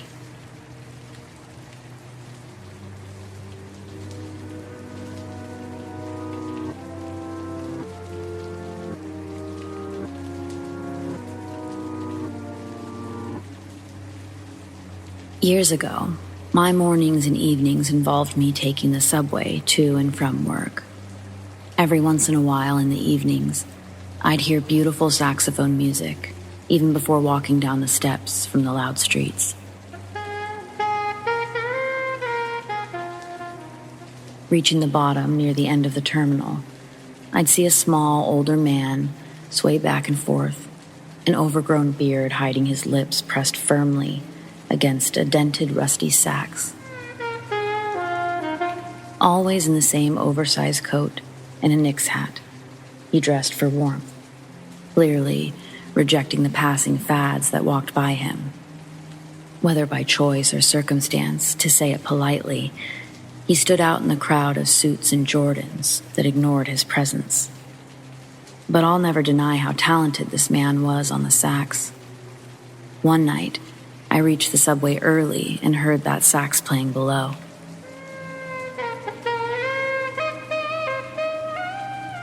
It was winter, and I had a couple of dollars in my pocket I'd won from a scratch ticket earlier that day. I remember thinking, maybe God gave me this money so I could give it to this guy tonight. Maybe that's why I got here early. I've enjoyed this man's music for so long, from a distance. He'd never known my attention was grasped by it all. Inspired to show him how much he brightens my trips home, I took the $3 out of my pocket and walked over. His saxophone case was closed, so I took the rest of the change out of my pocket and set a couple of coins on top of the dollar bills so they wouldn't fly off. That's when he stopped playing his saxophone. He slowly turned his head to look at me, reminiscent of an animatronic doll. His stare was lifeless and cold. Genuinely confused about the sudden atmospheric change, I started to apologize if I had interrupted him and began to tell him the whole reason I made my way over to him that night. I tried to, at least. Up until he interrupts me saying something like, "Are you with them?" With a quick glance left and right, I saw no one else around us. A couple people waiting for the L train, but nobody close enough to mistake my association with. So I say, no, I just wanted to tell you how much I love your music. He goes, "No, they sent you after me, didn't they?" Then he takes a step towards me. I'm realizing this isn't the situation I had envisioned being in when I made the choice to approach. So, in an attempt to end this interaction as fast as possible, I start backing up and saying, "Nope, not me. I'm sorry, just liked your music. I'll leave." As I retreat, this man keeps shouting accusations towards me and then begins walking to follow me. Thankfully, I hear the L train coming up the tracks, and right when the doors open up, I jump on and find a seat at the last train car. But just before the doors close again, guess who steps on board? Saxophone man, scanning the empty seats. Living in New York, I'm no stranger to your occasional mentally ill person. Even up to this point, I didn't conceptualize the backlash my good deed could bring. As the doors close behind him and the subway starts to move, his eyes meet mine, and he starts yelling at me again, calling me government lady. The only other two people on the L are doing their best to ignore the drama unfolding. Saxophone man has the money I set down on his case, and he throws the change and dollar bills at me. I duck, and I hear the change crash on the wall behind me and splash onto the floor. From pure shock and disbelief, I just started repeating, No, please stop. I don't know you. I work at Chipotle on 3rd Avenue. I show him the work shirt that I'm still wearing from my shift, but that doesn't deter his aggression. For some reason, I think it made him more mad because, and I'm literally not over-exaggerating in any way, this is exactly how it went. I say I work at Chipotle and I show him my shirt. He calls me a lying bitch and spits in my face. I start screaming, "What the fuck is wrong with you?" Tears join the spit running down my cheek, and I just cover my head with my hands and ball up screaming, "No." In retrospect, that was my fight or flight moment, but I chose option 3, turtle up and scream. This must have gotten the attention of the other 2 passengers, because I can hear one of them get up and walk over, asking, "What's going on?" And again, here's an exact play-by-play of what happens next. My eyes are closed and tucked between my legs, but I can hear everything that's happening. Passenger 2 comes up and says, "Hey, what's going on?" Saxophone man turns around, snorts another loogie up, and spits it in this guy's face. Then, boom, boom, boom, boom. Train doors open and footsteps run away. I keep my eyes closed, and I keep screaming while running out of the doors and as far away as I possibly could from that subway. It wasn't even my exit. I walked the rest of the way home that night in the snow. I called the cops when I got home, but they didn't really care, saying they already received a call about it and got some officers checking it out. The next phone number I dialed was my boss. Thankfully, my boss at the time was super cool and totally understood why I needed a couple of days off. But the world keeps spinning and life continues. Time passes and years go by. A new job sends me to a different part of town along with a different stop, now off of Broadway. A quiet Saturday night rolls around and one of my girls calls to see if I want to meet up for drinks on the Ave. We party, the night comes to a close, and our new plan is to crash at my place. Going through the turnstile, my friend goes, "Do you hear that?" I say, "What?" And she says, "That beautiful sax. Someone's really grooving down there." I listened. It was soft and sweet, a style reminiscent of a musician I admired long ago. This instantly sobers me and makes the hairs raise on my arm. Real cold shivers kind of stuff. It scared me. The tones were so familiar. In that moment, my drunk brain was thinking it's either A, the homeless sax man from my memories survived the 4 gunshots. Well, I don't want to run into that again. Or B, it's the ghost of the homeless sax man haunting these subway terminals. And I don't want to run into that. I'm like, oh, no thank you. And the best 84.62 I ever spent was on the taxi I hailed to take us home that night.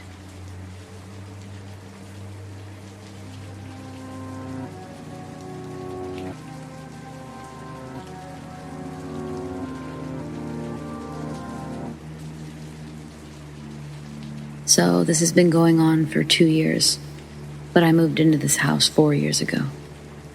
I always blamed it on extreme stress and sleep deprivation, but now that I've been feeling better, comparably, and these visions are only getting worse and longer with this animal I'll describe in a second. It's getting closer and closer each time. It's starting to worry me. It's a tall, emaciated humanoid with pale, dead, flaky skin, long arms, and a tall head, with an extendable neck with way too many joints.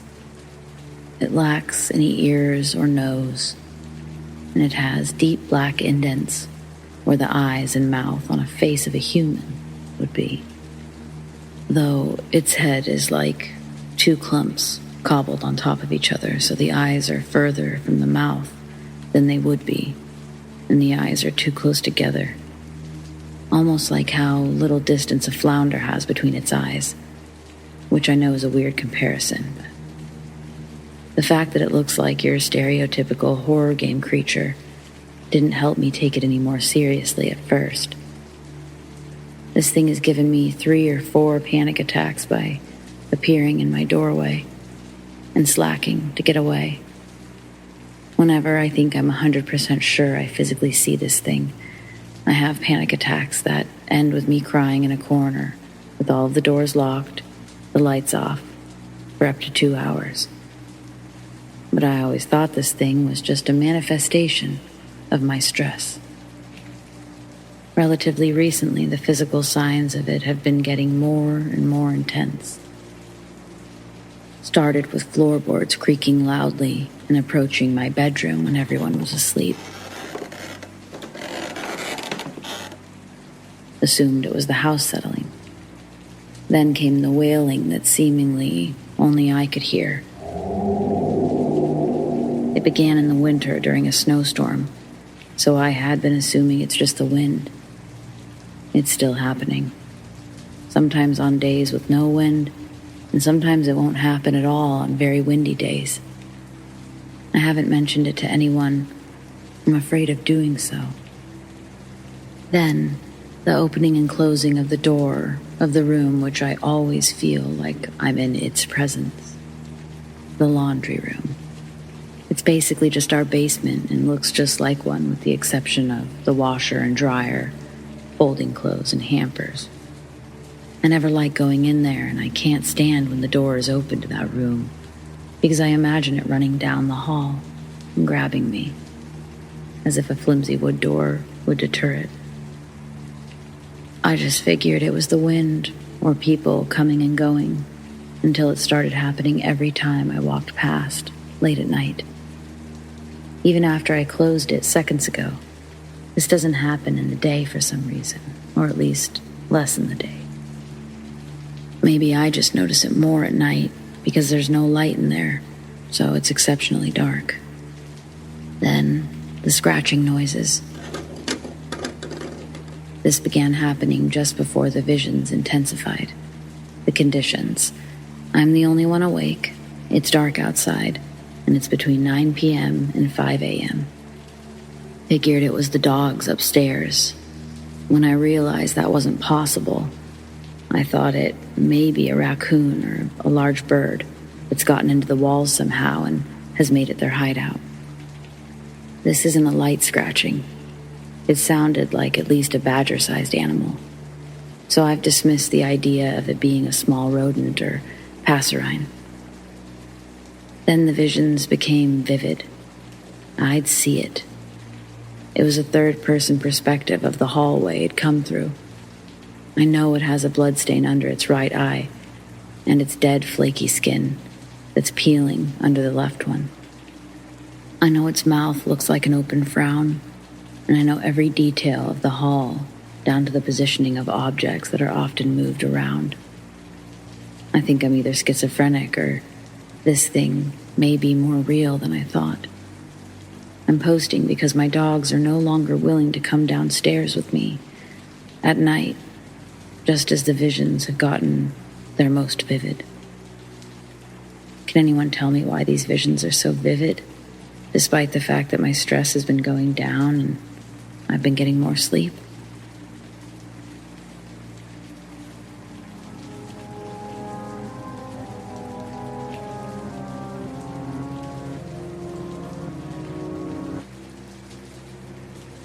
I'm a dog walker for a small but busy company.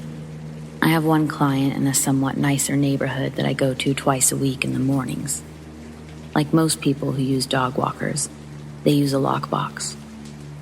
They decided to keep theirs behind a vase next to their apartment door. It was already a busy Monday for me, and I was in a bit of a rush.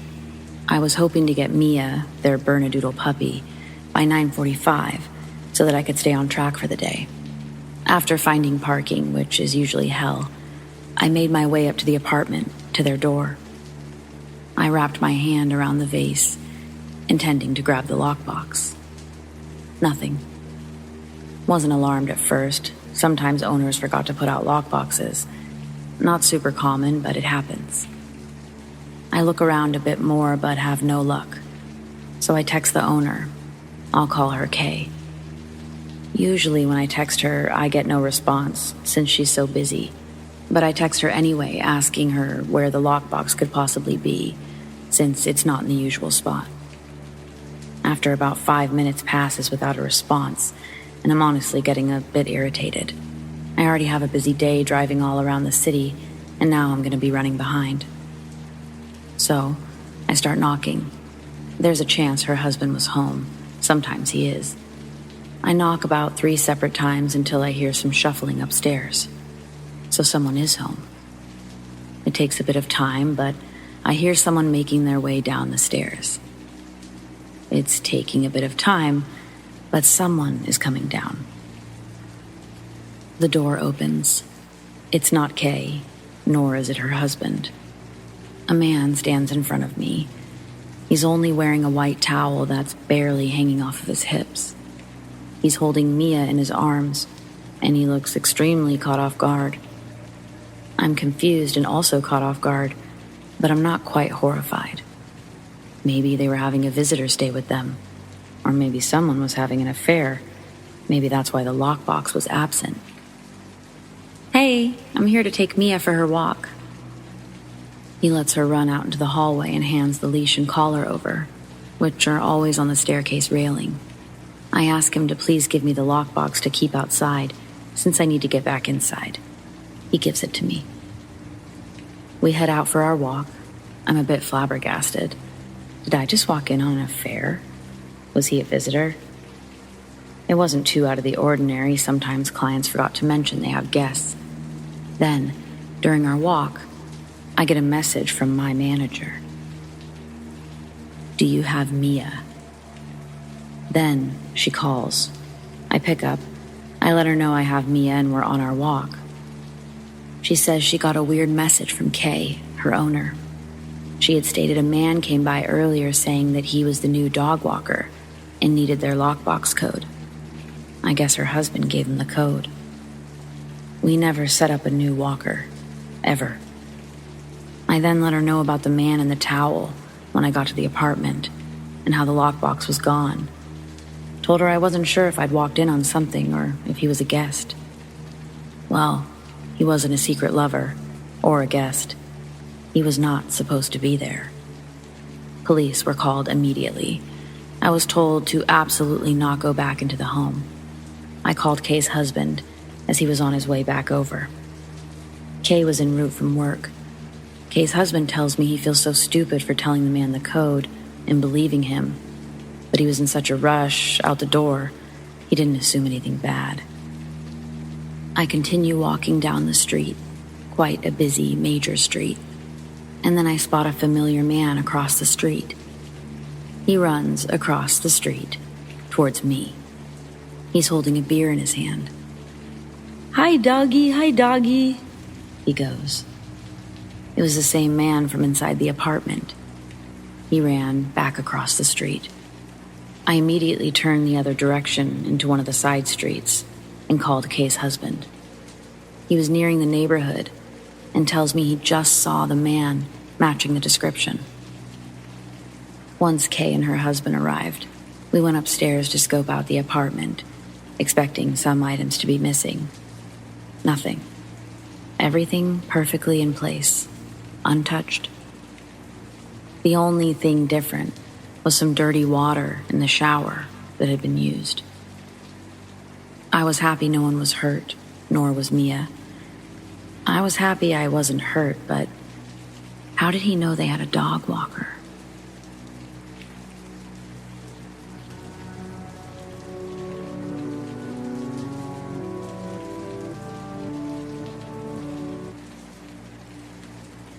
A long time ago, when I was a child, about 11 years old, living on a rural farm, I had a friend, a boy my age, and he was my neighbor's grandson. She was a lovely woman who lived down the road, her property connected to ours, and at the end of her driveway was the local school bus stop. I used to visit before school for a cookie and cordial and a chat. Sometimes her grandson would visit, and we'd get up to mischief with a quad bike. There was also a go-kart that sat in the garden, and sometimes we'd climb the hay barn and sit on the top. But it was the quad we had the most fun with.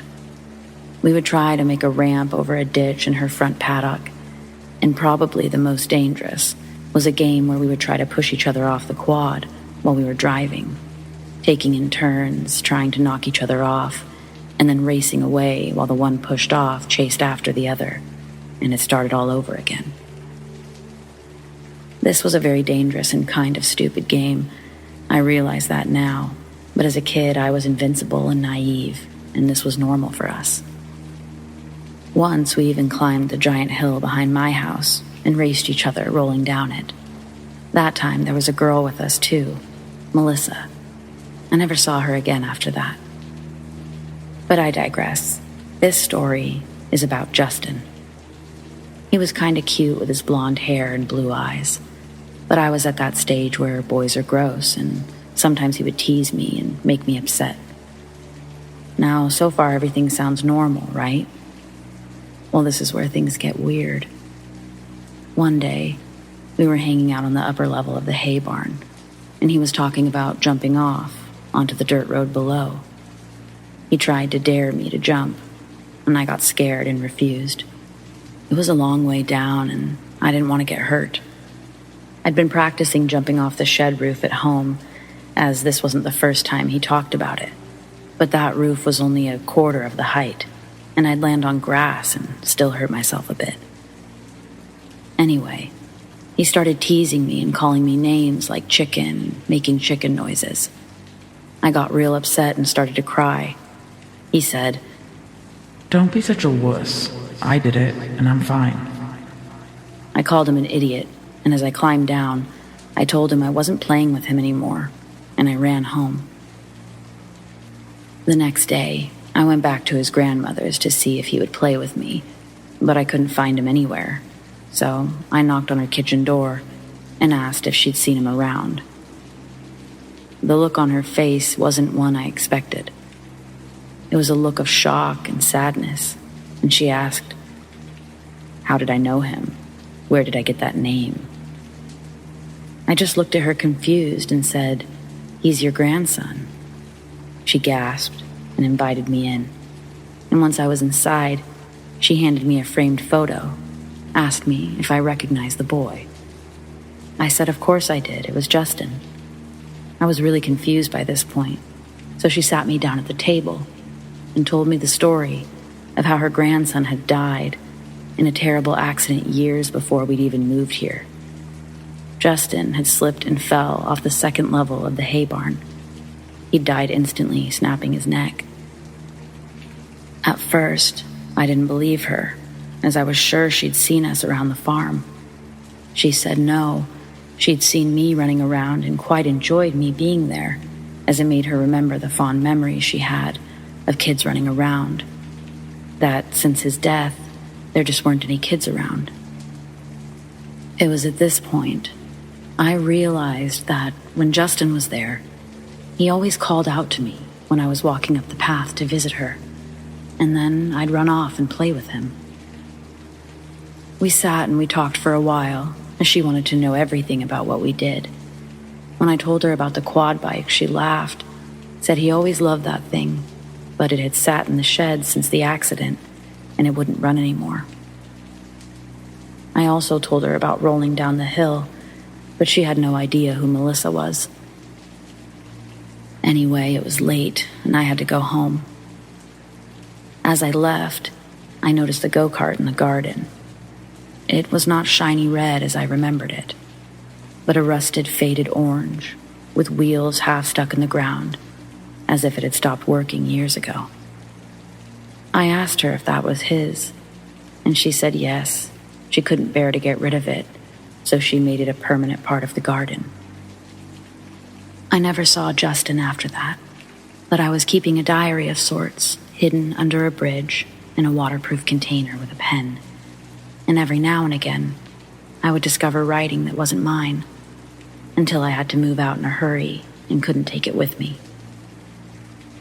Years later, I was going through my phase file, and I saw Justin's name along with Melissa's, and my social worker had written that I had a wonderful imagination, and that due to my loneliness and isolation, I had invented them as imaginary friends, as no children lived anywhere near me. I know they weren't imaginary friends, as I remember them so vividly, and in the case of Justin, I wasn't the only one who remembered him. Also, how could I play such a dangerous game on the quad by myself? That thing had a cutoff switch that would stop it the moment the driver got off. So how could I chase it unless Justin was driving? And also, how did I know how to drive it, as she stated that it didn't run? Also, she's a smart, caring woman. She would not have let me do something so dangerous. So where did I go?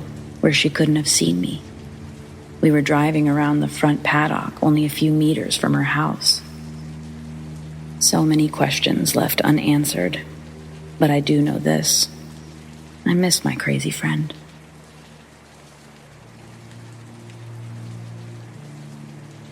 I grew up in a house with a dark past. We moved in when I was perhaps 4 years old. There was a concrete ramp leading to the door, and this was for a disabled man who used to live there. Unfortunately, he died when he got too close to the nearby river. He fell in, couldn't get out, and drowned. That story always scared me as a kid, even more so when my mom said that she once fell asleep downstairs and dreamt that she saw a man in a wheelchair watching her. Part of me was convinced it wasn't a dream. Anyway, on to some stories. The room at the front of the house was haunted. This was my bedroom. I saw and heard a lot. My wardrobe rocked for no reason when I was nowhere near it.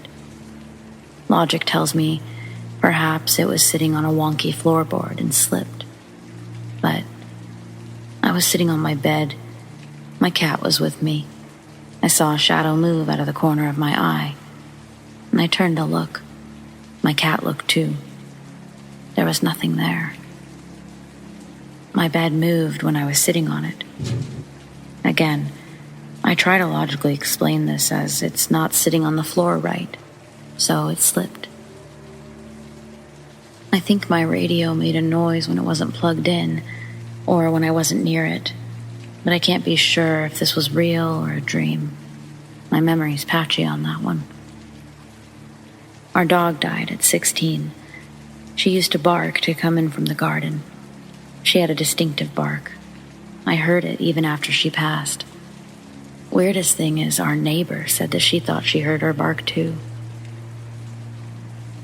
I was either home alone or last to bed. When I was turning off the kitchen light, I heard someone say, "Good night, good night." Last of all, we got another dog. One night we were all just chilling on the sofa, and suddenly the dog jumped up, ran to the bottom of the stairs, and started barking at something at the top. I'm talking hackles up, vicious barking. There was no one or nothing there to trick his vision. I decided to go investigate. My mom was sensible and stayed in the living room. I'd be the first to die in a horror movie. I tried to get the dog to follow. He wouldn't. Sadly, we got forced out of that house several years ago. I miss it in some ways. Hope the new family learned to cope with the strange goings-on. That house got me used to the paranormal, though. In the house we moved into after, I heard footsteps in an empty room, and I didn't even react.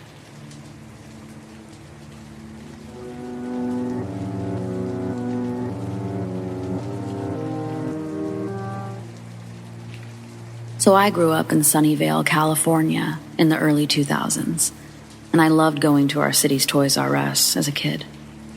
However, there were always rumors about it being haunted. I remember some kids at my elementary school telling stories about how boxes would inexplicably be pushed off the shelves by a ghost. I always thought it was just kids telling stories to try to scare each other. I never thought much of it and considered it an urban legend, since nothing paranormal had ever happened to me in that store. But when I was about 13 years old, I had a strange experience in that Toys R Us, and it made me change my mind about the whole legend being a hoax.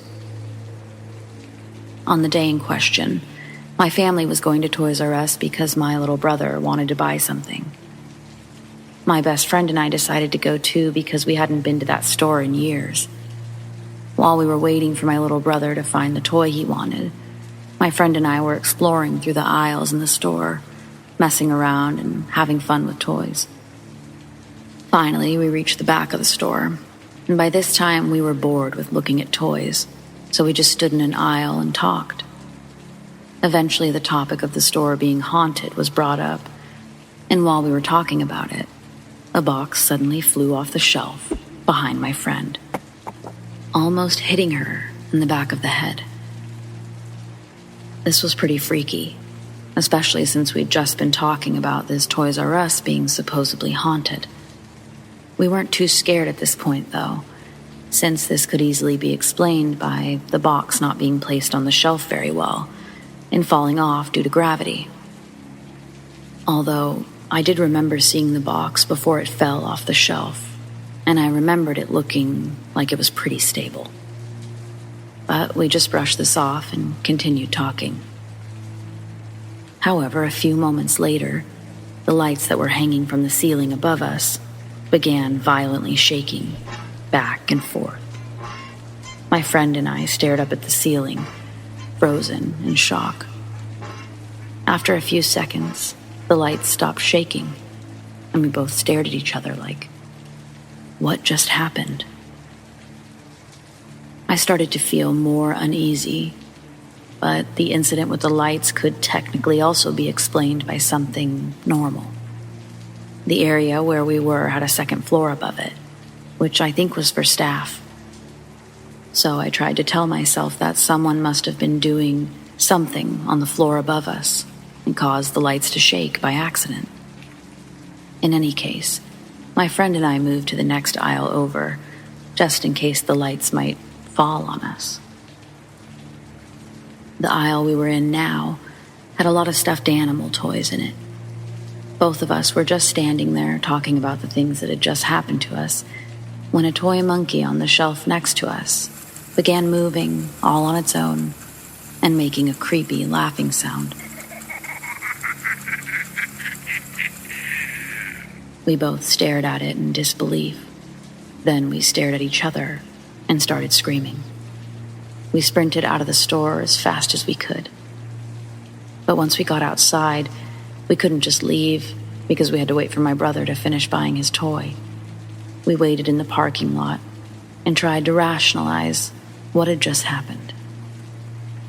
We talked about it and decided that the monkey toy could have been one of those motion-activated toys, and so we must have set the toy's motion sensor off somehow. But we didn't know this for sure.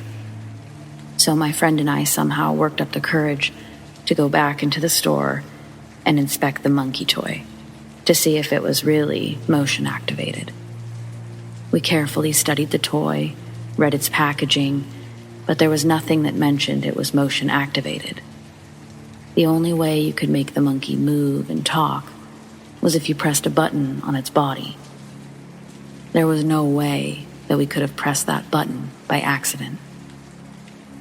When we realized it truly went off all by itself, we started screaming all over again and ran out of the store for the last time.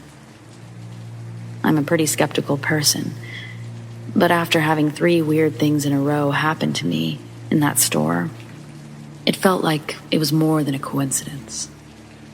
If you look up the store online, you'll find news articles about it being haunted. I think a paranormal investigator type show was even filmed there once. The store was permanently closed in 2018 and was replaced by an REI. But I always wonder if people are still having paranormal experiences there.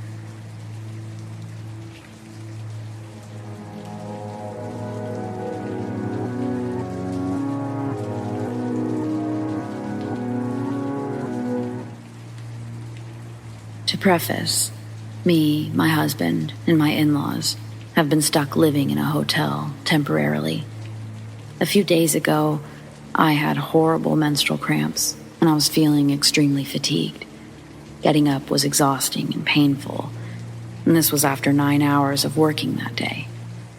I was overheating, so I mustered the energy to open the window. As it's a bottom-floor hotel window, there's a perpendicular bar that you need to adjust to allow the window to slide open. It's impossible to open from the outside due to this, in addition to guaranteed damages to the screen if somebody tried. Well, after about an hour, I got up and closed it. I didn't take the time to secure the bar again, and instead waited for my husband to come in, and I asked him to fix it. I watched him secure the bar and lock the window. I didn't leave my room at all that night. My side of the bed is right next to the window.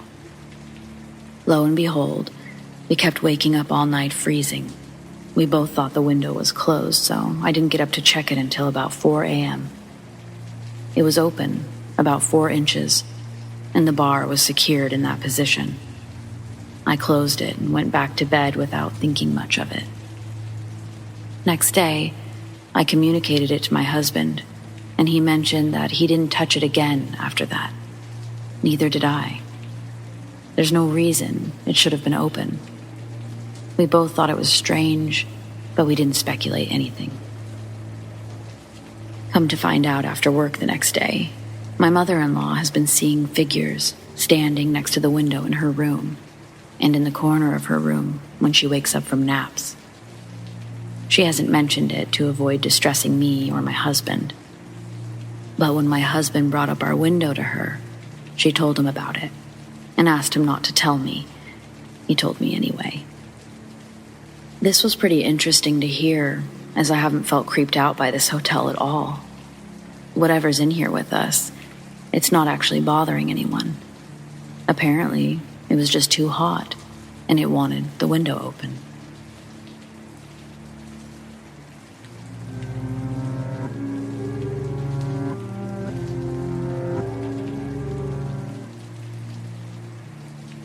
So when I was 12, my mom and I decided at the last minute to go do something fun for New Year's Eve. I was just starting to get into a kind of emo phase, so I wore a long black dress, small pearl necklace with a skull, black tights and shoes and a cardigan. And to be honest, I looked like a small child playing dress-up, not an adult by any stretch. So we go to a small pub that her friends own in town. I waited outside near the guard while she checked if it was all right for a kid to come in. In this short time that I stood looking through my phone, I noticed a man, dark brown toupee-like hair, quite short, at least 50, stood next to me and was sidestepping closer. I kept shuffling away and he keeps pursuing. Eventually, he awkwardly steps in front and waves and says, Hi. Obviously, I'm creeped out, but as an anxiously polite kid, I greet him back. And he doesn't even seem drunk. It goes like this. So, where have you been tonight? Nowhere. Ah, okay. Going anywhere? No, my mother's inside. Ah, I see. Have you done any dancing tonight? No. Would you like to? No, not really. Thankfully, my mother comes outside at this point, and I retreat without another word. We stand at the back of the long bar for an hour or so, and I keep noticing him creeping up to the bar over this hour. I told my mom, who found it odd but laughable. Eventually, he's right by us, and we're leaving. He barges towards me and says, I didn't catch your name. I tell him I did not say my name, and I don't want to. And he says something about keeping him guessing. My mother and the owner are saying, "She's 12, mate. She's 12. And he's just laughing it away and says, Well, when you'd like to be honest about your age, there's a glass of wine for you at the bar. Extremely creepy encounter for me.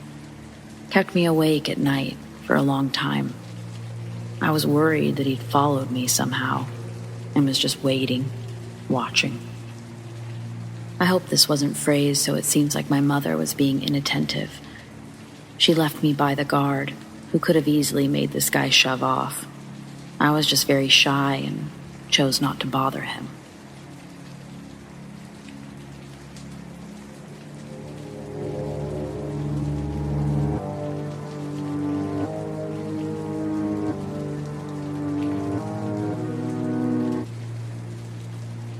Since using a Ouija board, I've had extreme sleep paralysis and objects moving. Firstly, I need to say I'm not sure how I feel about the paranormal. I've had a lot of experiences, but I've tried to believe that it's not real. due to being scared to believe in it 100%.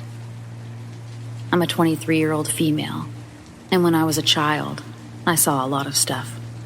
I had a music box that would regularly play for me without twisting it, which was given to me by my dead grandma. Also, my brother was sleeping one day on the top bunk, and a book somehow fell on his face. Yet, there was no bookshelf or anything around or above him, so it must have been thrown or something. He also said that he saw a dead girl on top of his wardrobe when he woke up screaming one night. He must have been around 6 years old. When I was a young girl, I had a China doll that my mom won from the fair. Sounds typical, I know. One day I woke up and the China doll was on my chest, when I knew that I'd put it at the end of the bed on the dresser. So my brother and I smashed it up. We were traumatized. I was so scared by all of the stuff that had happened, I had to see a counselor. Because I was petrified, I forgot to mention, I also heard a scream from under my bed. And one day, me and my brother slept in the living room, and we heard heavy breathing. We both held our breath and realized it was something else. We ran upstairs into our parents' room. Also, I'm not sure if this is relevant or helps, but we have traveler's blood in our family. My mom's mom was a witch and did readings or something.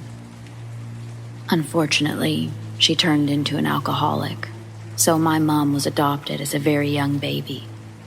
So she doesn't know much about her, and she was brought up differently.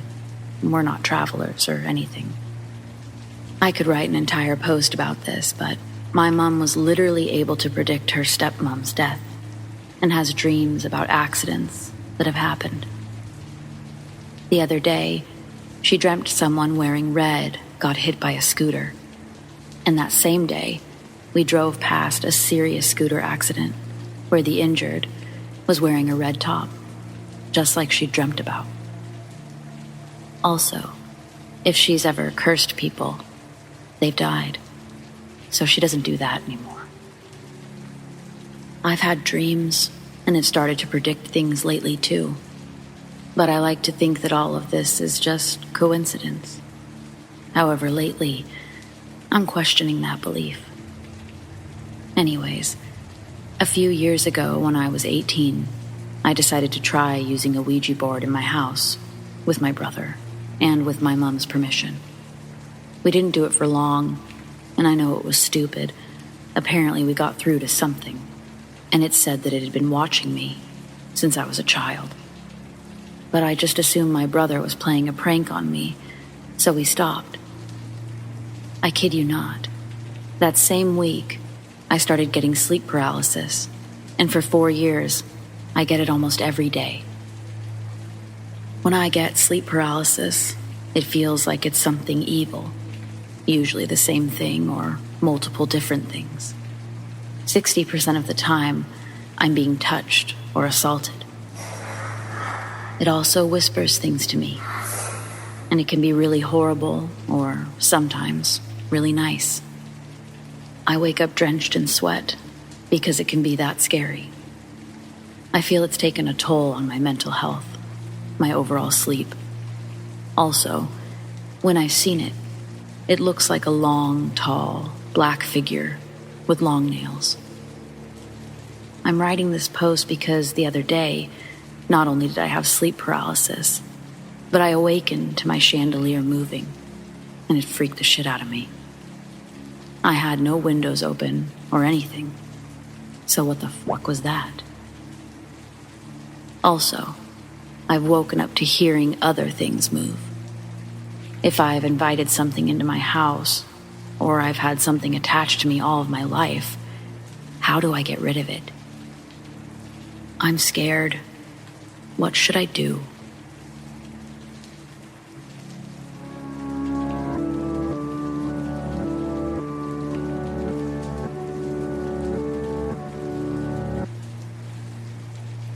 During my time at university, I had a part-time job at a huge Bavarian company.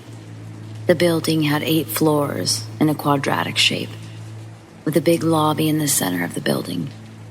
It actually was hundreds of years old, but completely renovated. I worked once or twice a week, mainly on weekends. Now here's the interesting part. I worked the night shifts, and my job was basically to walk around the whole building twice a night. While walking the hallways, I just had to watch for stuff that people forgot when they'd rush into the weekend. Open doors, open windows, or light switches still turned on. Nothing out of the ordinary. The payment was also good. In fact, I was kind of surprised about how good the payment was, because obviously I didn't have to do much in those 8 hours. My girlfriend and other friends mentioned that the payment is just fair, as I had to walk around a huge building at night, completely alone.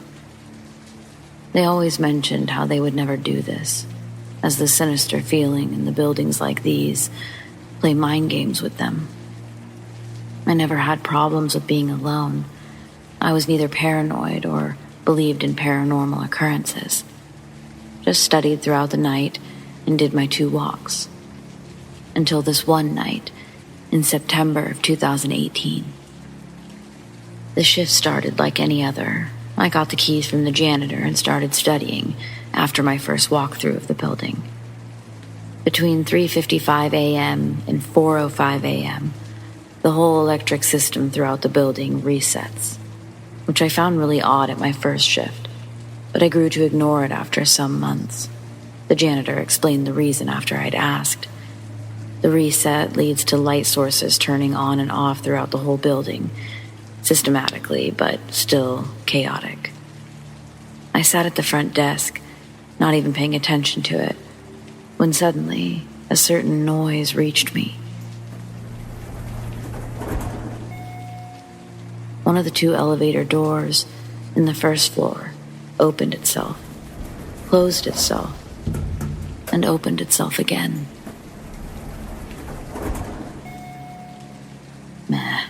Malfunction, I thought, going back to reading boring scientific papers. About 20 minutes later, it happened again, but this time, the light in the elevator switched off, which seemed really off. At this point, I started to feel a little bit alarmed. When I moved into the elevator, the door behind me closed. I panicked and tried to get out of the elevator, but the elevator already started to take me to the 2nd floor, in complete darkness. When I reached the 2nd floor, the door opened and I basically fell out of the elevator door, turning around while I fell. The really sinister-looking, completely dark elevator closed again and took off to another floor. My heart was racing, and a part of me thought that someone manipulated the console, but another part of me felt something else. Fear. I had goosebumps all over my body and returned to the front desk, with the plan to text my supervisor and the janitor about the technical defect of the elevator. I did this with trembling hands when I suddenly heard another distant noise. Radio music from somewhere in the canteen. I slowly moved to the canteen with my smartphone light switched on. The noise came from the kitchen, and I followed it. Reaching the kitchen, I saw that a radio was playing music on one of the tables. The cooks listen to this while they're working. I froze and couldn't breathe. During my first walk, the janitor texted me, told me to put the radio under a certain desk and switch it off, as the cooks would always store it there. I did this directly when I started the shift, even texting him, because I couldn't find the desk at first, after unplugging the radio. I turned around and I sprinted through the canteen, directly to an exit, and I waited outside for the last 2 hours. Luckily, I had the keys with me when someone for the day shift came. When he arrived, I went into the building with him, took my bag, and left quickly. I called in sick for the next 2 weeks. After that, I quit the job, using excuses regarding my sleep cycle. To this day, I don't know what happened that night.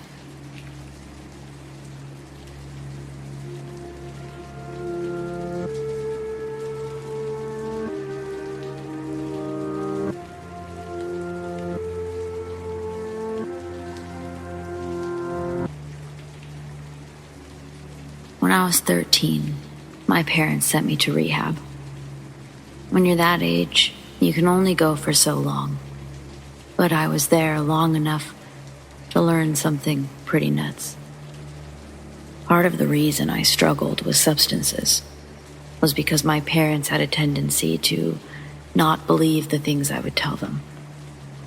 I didn't really realize that this was the problem at the time or before rehab, but it was. Them not believing me about things that I was sure happened or I was sure were real really of me.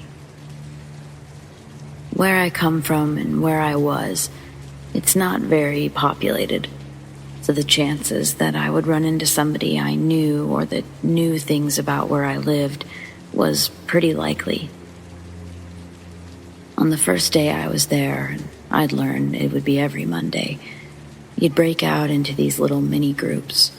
They were picked at random, and you didn't really have a choice. In these mini groups, you would have counseling sessions or group talk, open chat. I actually don't remember what they called it. I just remember there was one rule: honesty. Just tell the truth. So it's my first day there, and I decide I'm going to sit back and listen. Most people shared mild things, a couple more serious things. There were people there that definitely needed to be there more than I did. But there was one girl, when it was her turn to share. She started talking about something, and I was actually interested. Basically, my parents are the worst. A couple of years ago, they refused to believe me about something I was seeing outside my window. Yeah, I definitely saw it. And my sister's missing now, so yeah, they're basically the worst. It was when she talked about something outside our window. That's what caught my attention. But also the part about her sister. Obviously, that was really sad. I knew that I needed to talk to this girl more. She didn't really want to talk to me, though. So I had to wait for the next time that we were going to have that group session, and I just had to hope that I'd randomly get paired with her again. Well, I did. And when I did, I started talking about my story. Something that my parents did that upset me. The time that I saw somebody outside my window. The time that somebody tried to take me from my room, and they didn't believe me. He was dressed like a clown, I said out loud. A couple of people in the room laughed, but she looked right at me, and I knew she'd seen exactly what I'd seen. I think we got more validation out of meeting each other than anything else. So, I'm grateful for the experience, but I'd be lying if I said I forgave my parents, because I don't really. They never really did anything to help me outside of sending me to rehab. If anything, they just made things worse. But I got a real friend out of the deal, and I like to think that she feels the same way. Anyways, thanks for listening.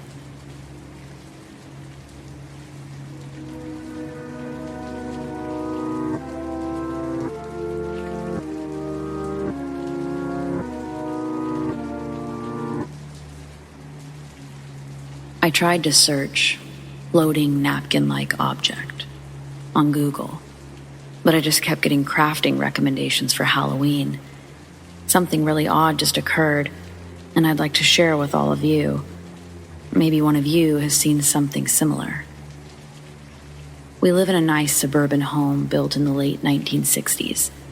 We bought it about 3 years ago, and when we first moved in, we'd see a large, brown-colored, shadow-like figure near our stairs. They were never bothersome, but we were stern and said to leave us alone. Our first daughter was born less than a month after we moved in. Sometimes, quite frequently actually, odd things happen, and we just try to think logically about it. I must have left the lights on, even though I think I turned them off. That kind of thing. I'll spare you a recent unsafe thing that happened since it doesn't pertain to what I just witnessed. The other thing happened to my wife and daughter, and again, we seem to have rationalized it. But here's what I saw. I'm lying in my bed and cuddling with my 3-year-old. She had an upset stomach last night after some medication we gave her, and she'd woken up about 30 minutes later than usual. She was tired and wanted to watch YouTube Kids on my phone. My wife went to the restroom and walked out to wash her hands, leaving the light to the bathroom area on while the sink area was unlit. I rolled over to look in that direction, and I saw a napkin-like object floating above the bathroom door. This is the best way I can describe it. It was flat, but probably had the thickness of a napkin. It was square-like, but was floating just above the door. It looked like it was falling down slowly, only to be blown back upwards by the gentlest of breezes. My glasses were on. I could see it plain as day. It was probably white, though that's also the color of the wall. It had a shadowish effect on the wall that it was near. I called out to my wife and said, "What the hell is that?" She came around the corner and turned off the light in the bathroom. I told her to turn the light back on, and it was gone. We've spent the last 30 minutes trying to recreate the situation with lights and activities and positioning. Nothing. I want to think logically about this before saying it was paranormal. For those who have seen the paranormal before, does anything of this shape, texture, movement, or anything else sound familiar?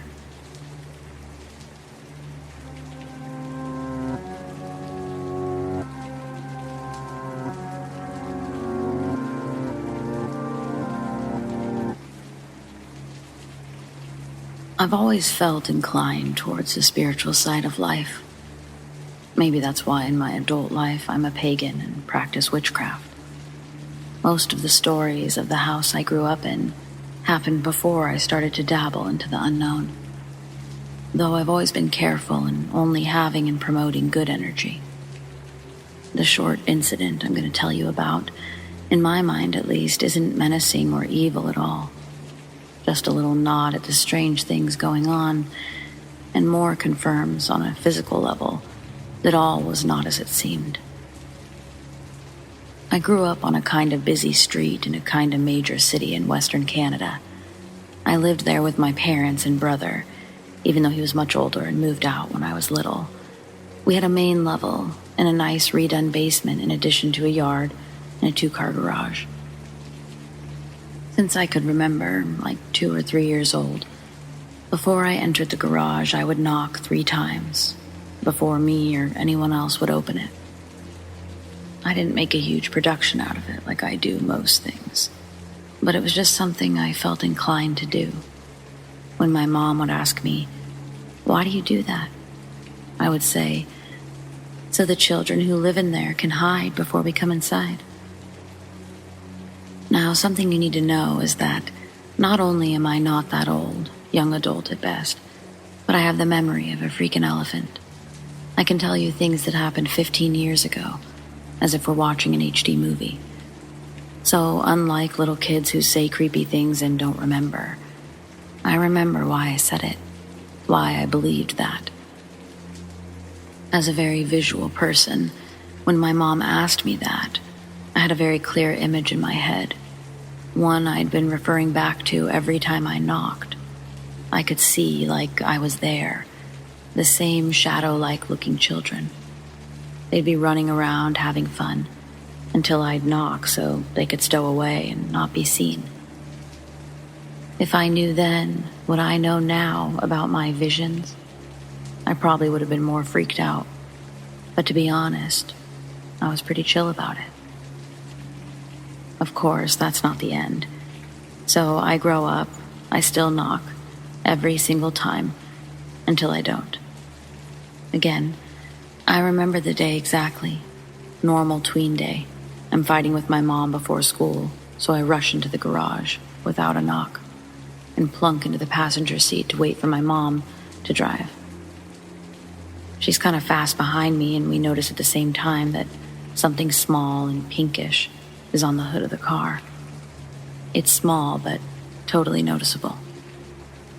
From where I was, I thought it was a dead bird. I screamed at my mom not to touch it because I thought it was gross. She got out and retrieved whatever was on the hood. It was puzzling, but only for a moment. It was a small moose figurine or toy. It was resting on its side like it had been dropped without care. I was fucking freaked. This confirmed that the weird image of children playing in my garage that circled my mind when I knocked was true. Instantly, my mom was upset too. She totally thought it was me who had done it to freak her out. I had, of course, relayed to her over and over again my ideas about children. She kept the moose. I still live with her, and I'll attach a picture to the post. But here's where the bombshell really drops. I'm sitting in the same garage only about a year ago, partaking in the devil's lettuce with the same mother. Of course, in the time of venerability, moms recall the memories that will shock us the most. Out of the blue, we start talking about the crazy dude who lived in our house before us, and how, when he made any repairs, they were awful and half-assed. Then we're talking about the garage. I didn't even have time to bring up the moose before she says, "The dude who built this garage got really drunk one day, drove into a school bus, killing like 3 kids." What, Mom? It's not like I've talked about feeling the energy of children up here. I was able to find a little bit about it, and it only happened a short time after our place was built. It was a family business, so his energy was all up in there. Like I said earlier, I was less scared of the actual event then. This just put a lot into perspective.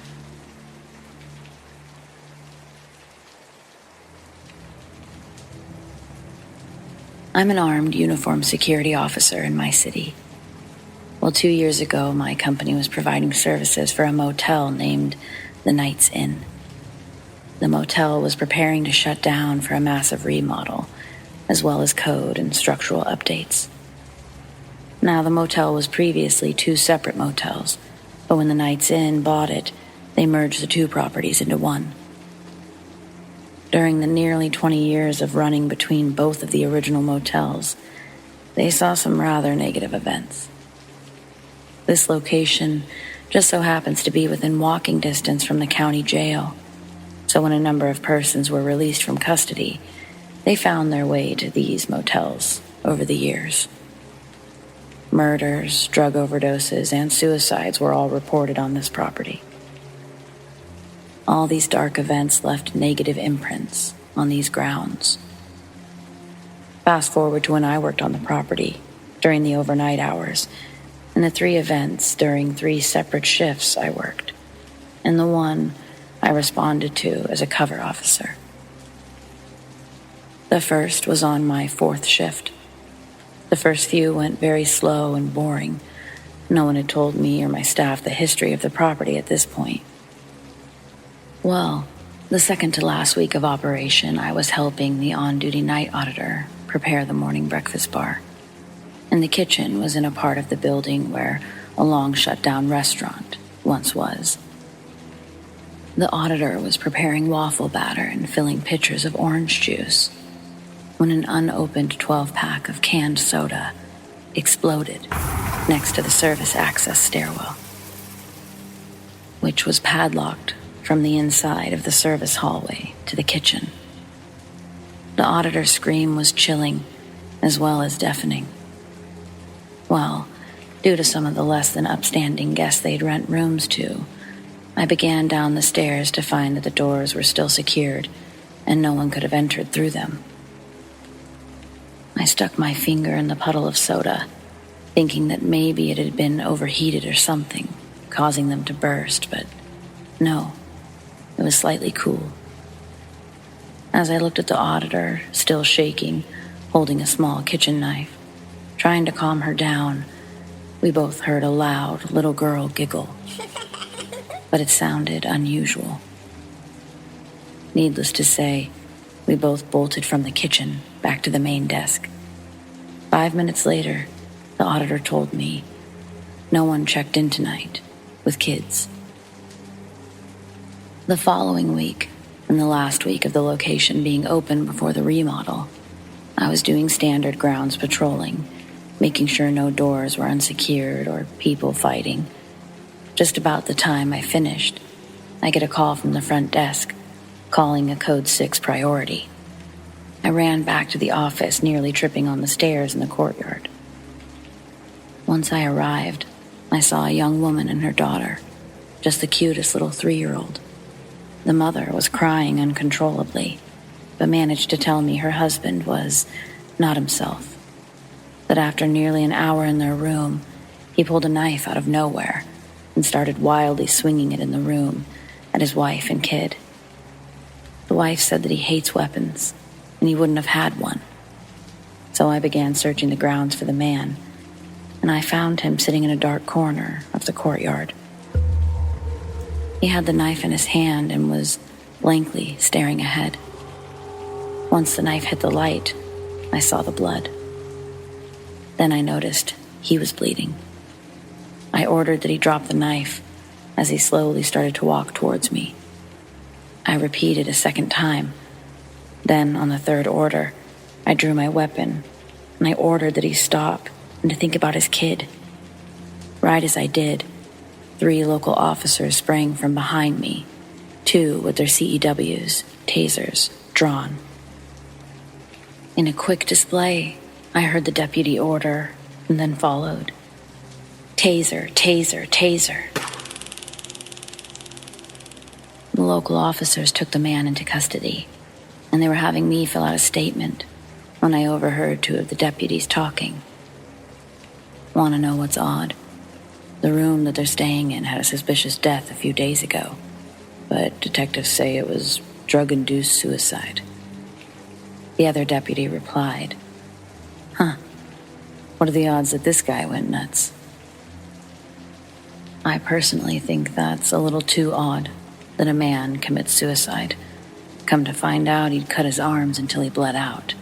And then a week later, another man loses his mind, cuts himself up, and is unresponsive the whole time he's being spoken to. Okay, so the most damning paranormal event, in my opinion, that happened was the first week we closed for remodeling. I was walking around the inside and another officer stopped in to hang out on his break. I made the suggestion that we sit in the old restaurant and see if the place was for real haunted. He reluctantly agreed. Using a spirit box app on my phone that before that night I thought I overpaid for, we sat and asked questions. For about 20 minutes, nothing came through, and we joked that maybe the place wasn't haunted after all. I thought I saw something across the room, so I tried to light it up, but I came to find out that my flashlight had died. So while sitting at the table, I pulled my taser out of the holster as we sat in a nearly pitch-black room to use its light if needed. Instantly, the Spirit Box app said, "Yellow, gun," in the same voice. Now mind you that me and this officer had the same level of training and were fully certified through the city. But his response was, "The fuck does it mean by yellow gun?" I then proceeded to place my taser on the table and turned its light on. I'd never heard so many F-bombs as I did from him as he stormed out of the room.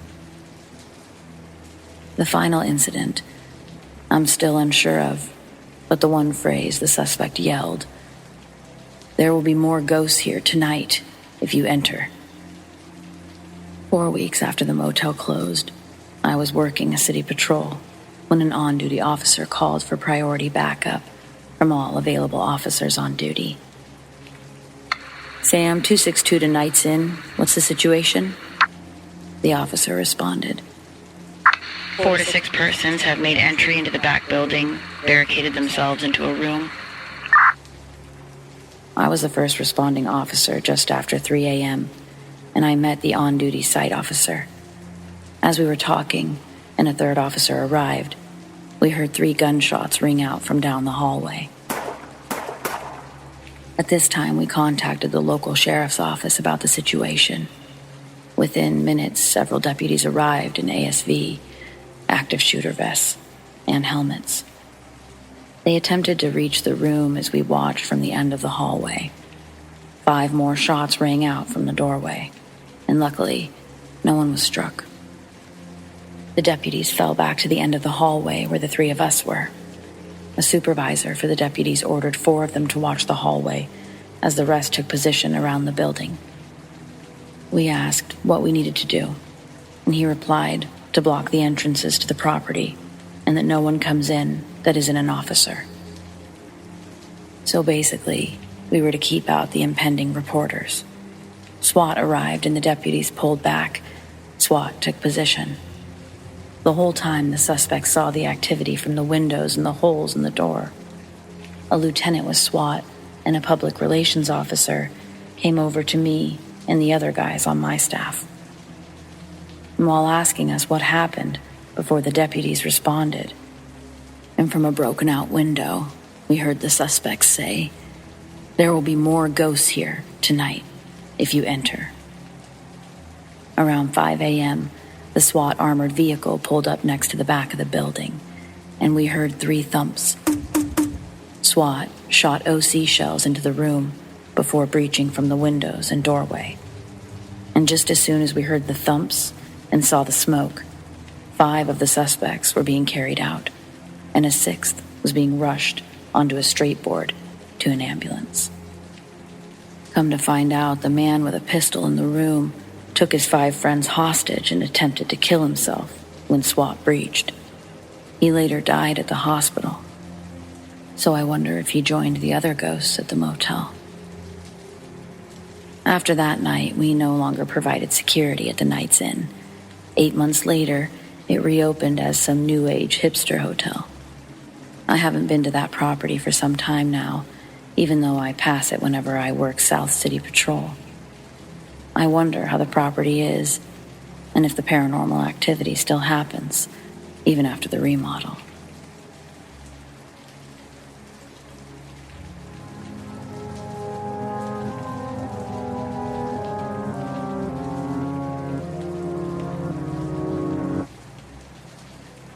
This was back in 2015. I think the beginning of spring. It was my first job as a truck driver. I'd just gotten my CDL that January. But I was headed west on I-40 in North Carolina. I can't remember where I was headed exactly, but it was about 2 or 3 a.m., and there wasn't a car or truck anywhere on the road, which was a little odd. You always have some sort of truck traveling like I was, because of team trucks with 2 drivers. But I was tired, which could be why what happened. I was still awake, though, as I'd just downed a 5-hour energy and a mean bean monster. When I get to the exit to Mabin, which is only a Petro truck stop, but this one's like a small town inside, I approach the exit, not slowing to a stop, and I see what looks like a woman walking from the oncoming side to the exit, but she was moving way too fast, and I was too close to stop for her. There was no way I could move to avoid her, and it looked like I ran over top of her, I stop the truck, slinging my teammate from the bunk to the floor, him cussing. I'm jumping out in the middle of the interstate, thinking, I just killed a woman. I walk to the front of the truck. Nothing. No blood. Not even a dent. So I walk all the way around 3 times, and I look under the truck, but nothing. I don't know if I was seeing things because I was tired, or if it was a ghost. But I know I can tell you what she was wearing. It looked like a white t-shirt with jeans. I don't remember seeing her shoes. Needless to say, I was awake the rest of the night.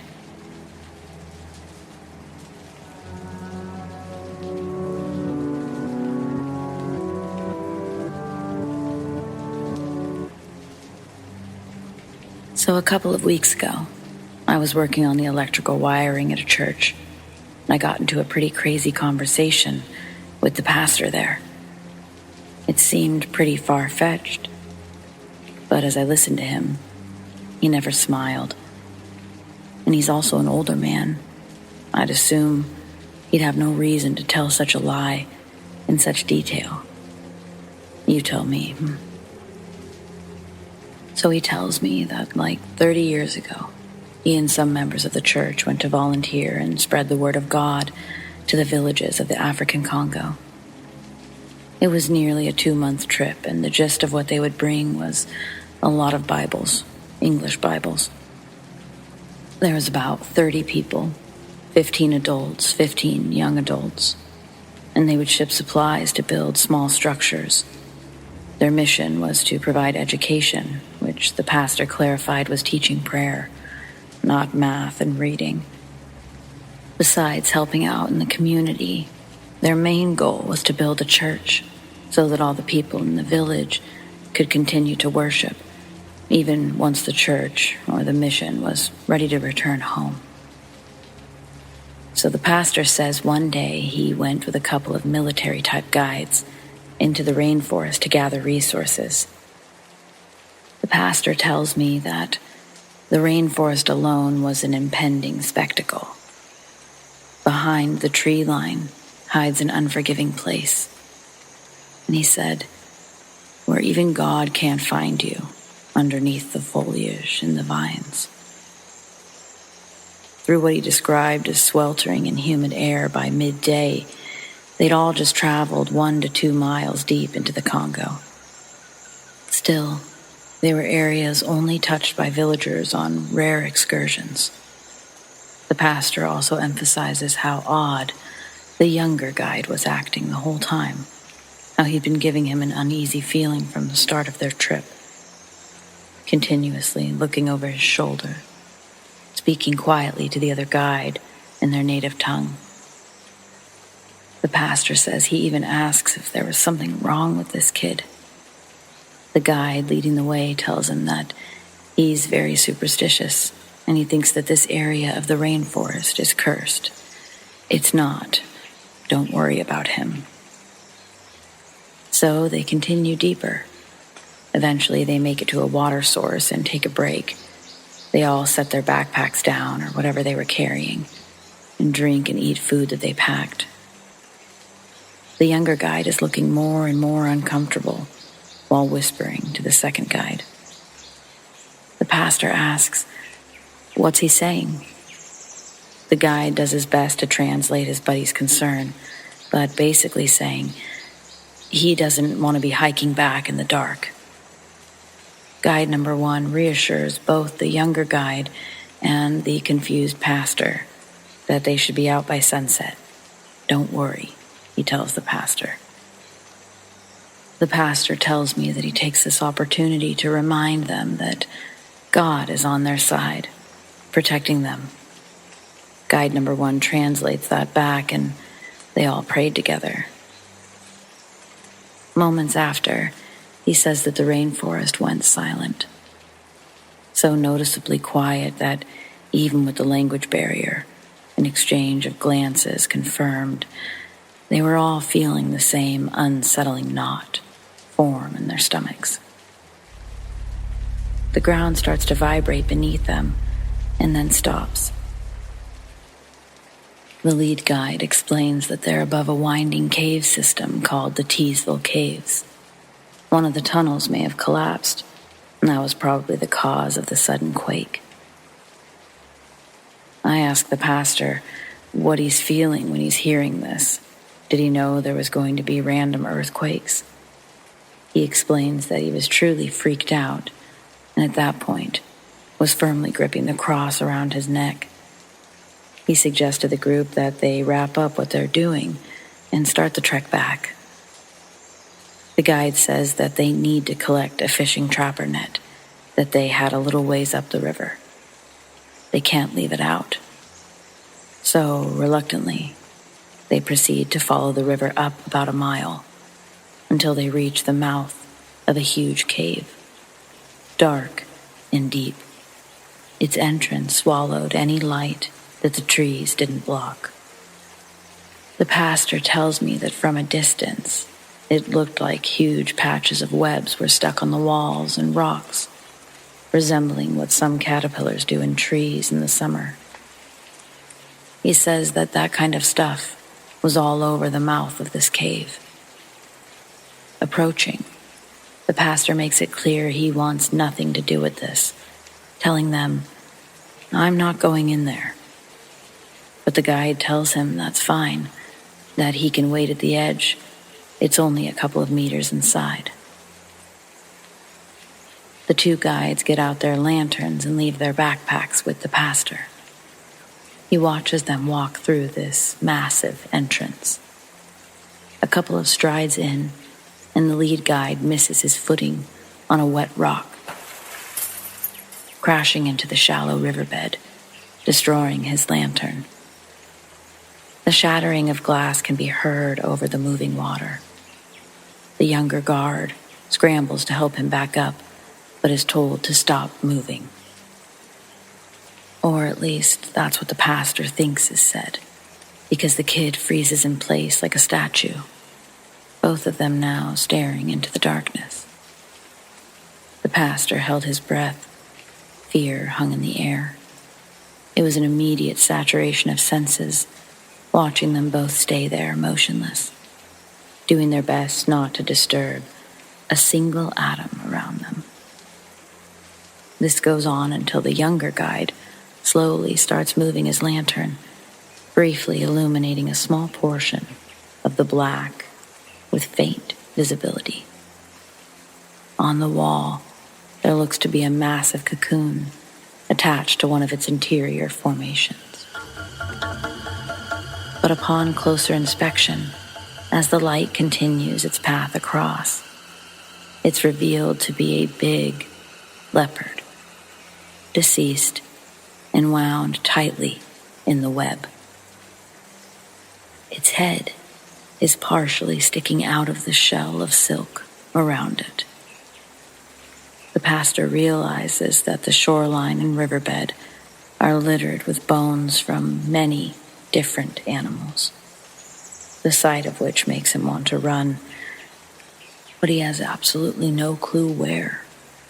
He says that while keeping his eyes on the light, scanning the cave, he slowly made his way out of the water with the others' backpacks and set them down on dry land. Just in case he had to move quickly, he didn't want to drop everything in the running river.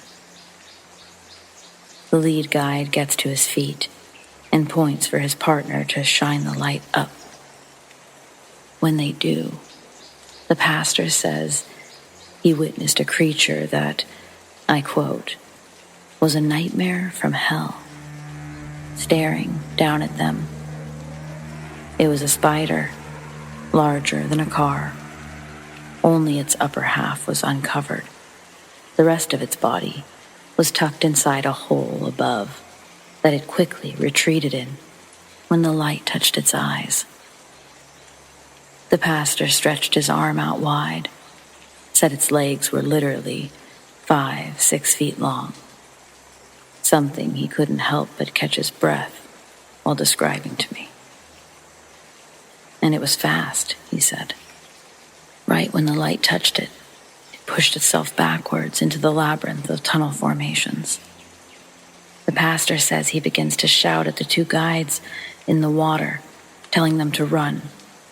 The shout makes them jump, sending them into a sprint directly backwards. They reach the pastor. Everyone throws on their backpacks, and now he joins in their sprint. Glancing back, the spider never reemerged from the nest to pursue, but that didn't change their pace at all. By the time they were out of the rainforest, the pastor's legs were covered in cuts and lashes from the vines and branches they ran through. He lifted up his pant leg and pulled down his sock to show me his old wrinkled scars on his shins, just to prove it. He says they got back in their truck, and well before sunset, they drove back to the village. En route, the lead guide is talking on the radio with some haste. When they arrive, they're at the village center, and the truck doors are being swung open by more military men. These ones have guns, and they look more official than the two guides the pastor was hiking with.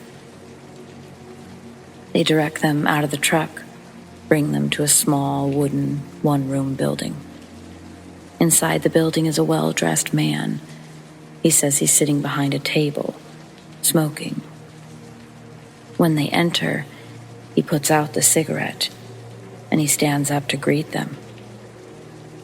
The pastor says that this man's attention was mainly focused on him, and he spoke fluently in English, telling the pastor that what he saw will never reach Western media.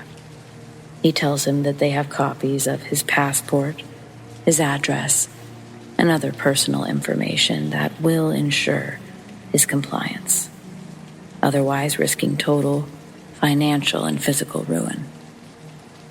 He goes on, stating further that if word got out about this species of spiders, the deforestation to hunt and eradicate them would cause irreparable damage to all of the other wildlife there. He explains that when new nests are discovered in the caves, a team later sets out to bomb that tunnel system, closing off the entrance and destroying countless limited resources in the process. He tells the pastor, "You cannot stay here. You cannot speak of what you saw to your team. Your mission is over." And with that, they had other men pack up the pastor's belongings, and he was thrown on a plane back home, separated with no chance to talk to anyone from the church before he left. I asked him, what the heck did he tell everyone when they started wondering where he'd gone?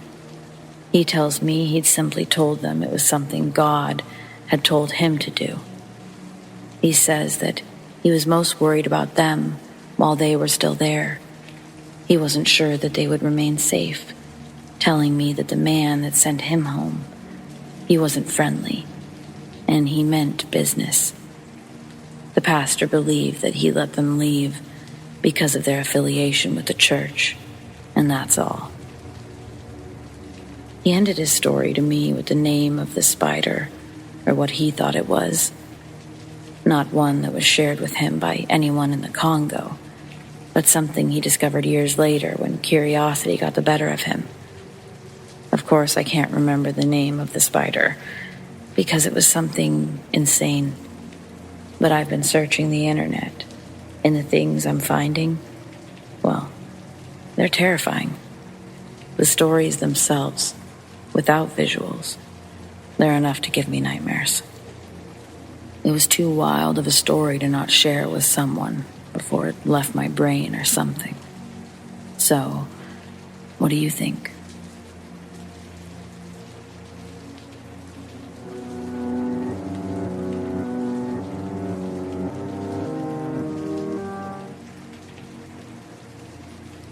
This happened last year, 2021, so I remember it pretty well as it still haunts me to think about. I was coming up I-77 in West Virginia, and the weather had changed from the rain and sleet to snow and whiteouts. I was at one of the spots that us truckers pull off at. I was trying to go ahead, when I felt a heavy hand grab my shoulder, and then a man kind of chuckled and said, "Son, if you're trying to drive through, then it must be important." I said, "Yeah, I'm going home to see my kids." He gave me a look of understanding. He said he was heading home to see his grandkids, but he was going north to I-79. I was headed north to I-64, where I-64 and I-77 split. So I-64 goes west to Kentucky. We stood there and talked about things, and he said his name was Bill, and he was going to go on. If I wanted to, I'd be safer to follow him, because he could tell I was going to go on anyway. We get in our trucks and head out. We get out about 5 or 10 miles, and the interstate starts with the mountain drops. And as we do, I see his trailer going toward the guardrail. And I'm done, almost to a complete stop because we can only do 45 here. And I see his truck and trailer break through the guardrail, with his trailer stuck in this position. I stopped, got out. I'm going to get my chains and whatever else I had to pull him up when I see a DOT officer pull up. Where Bill and I had just met was the scale house, checking out the weather, so DOT was close. They stopped me, said that it would only pull my truck down with him. I fought back, trying to hook it up, but it was no use. I knew he was right. So I stood there, helpless. They told me that the tops of the trees had gone into the cab, killing him. And I remember thinking, why a driver with 25 years? Why not a driver like me with only 7 years, when I could have easily went off behind him? I've been past there a couple of times since, and my hands shake when I go by or when I think of that night. I think of Bill from time to time, and if not for him, I might not be alive today. So to Bill, thank you, and I'm sorry you couldn't make it home. To Bill's family, he was a good man. I'm sorry I couldn't do more to help him. I know it's not a ghost story, but not all haunts are ghosts. Some are just memories of stuff that we went through.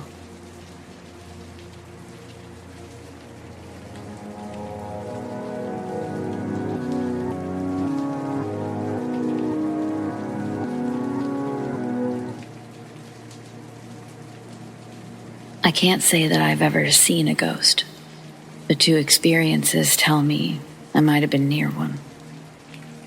The first one, I was on recruiting duty in New Jersey for the Army. My wife and I lived on Fort Dix. FYI, it was the early 2000s, and while Fort Dix is not an active duty post anymore, the housing area and facilities are still used for personnel that have to work in the area. Or they were. I have no idea of their status now. The thing is, the housing area was supposed to be torn down and new houses built. They had actually torn down a section and they were going to build new houses.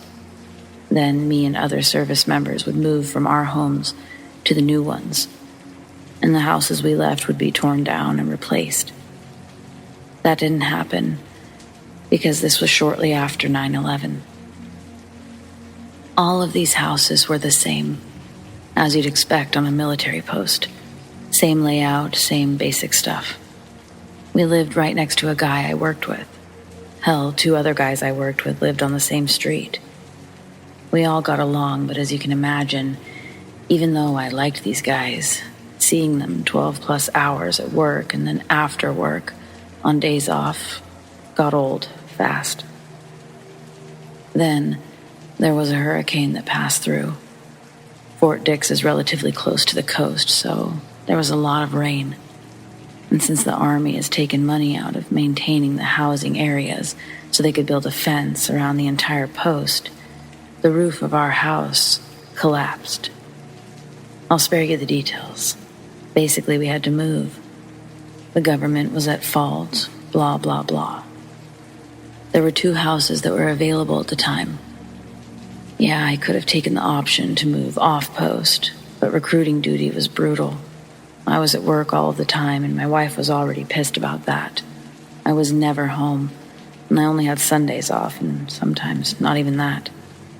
Plus, I knew it would end, so not looking for a lease off post when all I wanted was to get out of recruiting in New Jersey anyway.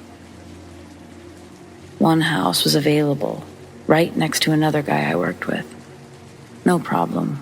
I liked the guy. He was cool and he wanted out of recruiting duty when his time was up too. The other was a block away.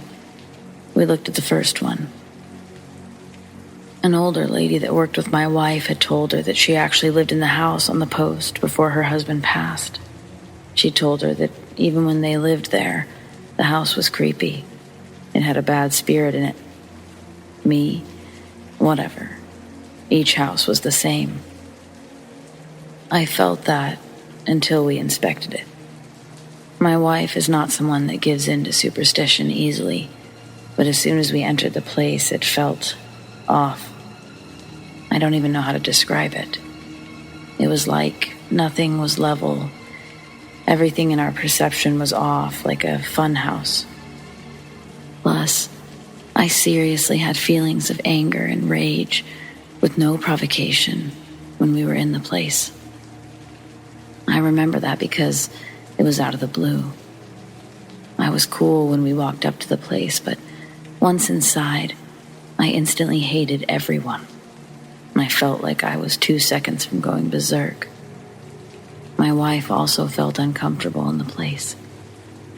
It made her feel angry for no reason. We both decided, nope. We opted to move into the second choice. It was next door to the other guy I said I worked with, but what the fuck. I liked this guy, and his toddler daughter was a sweet kid, so no harm. We never found out why that house made us feel that way, but my wife will not deny that it wasn't us. There was something there.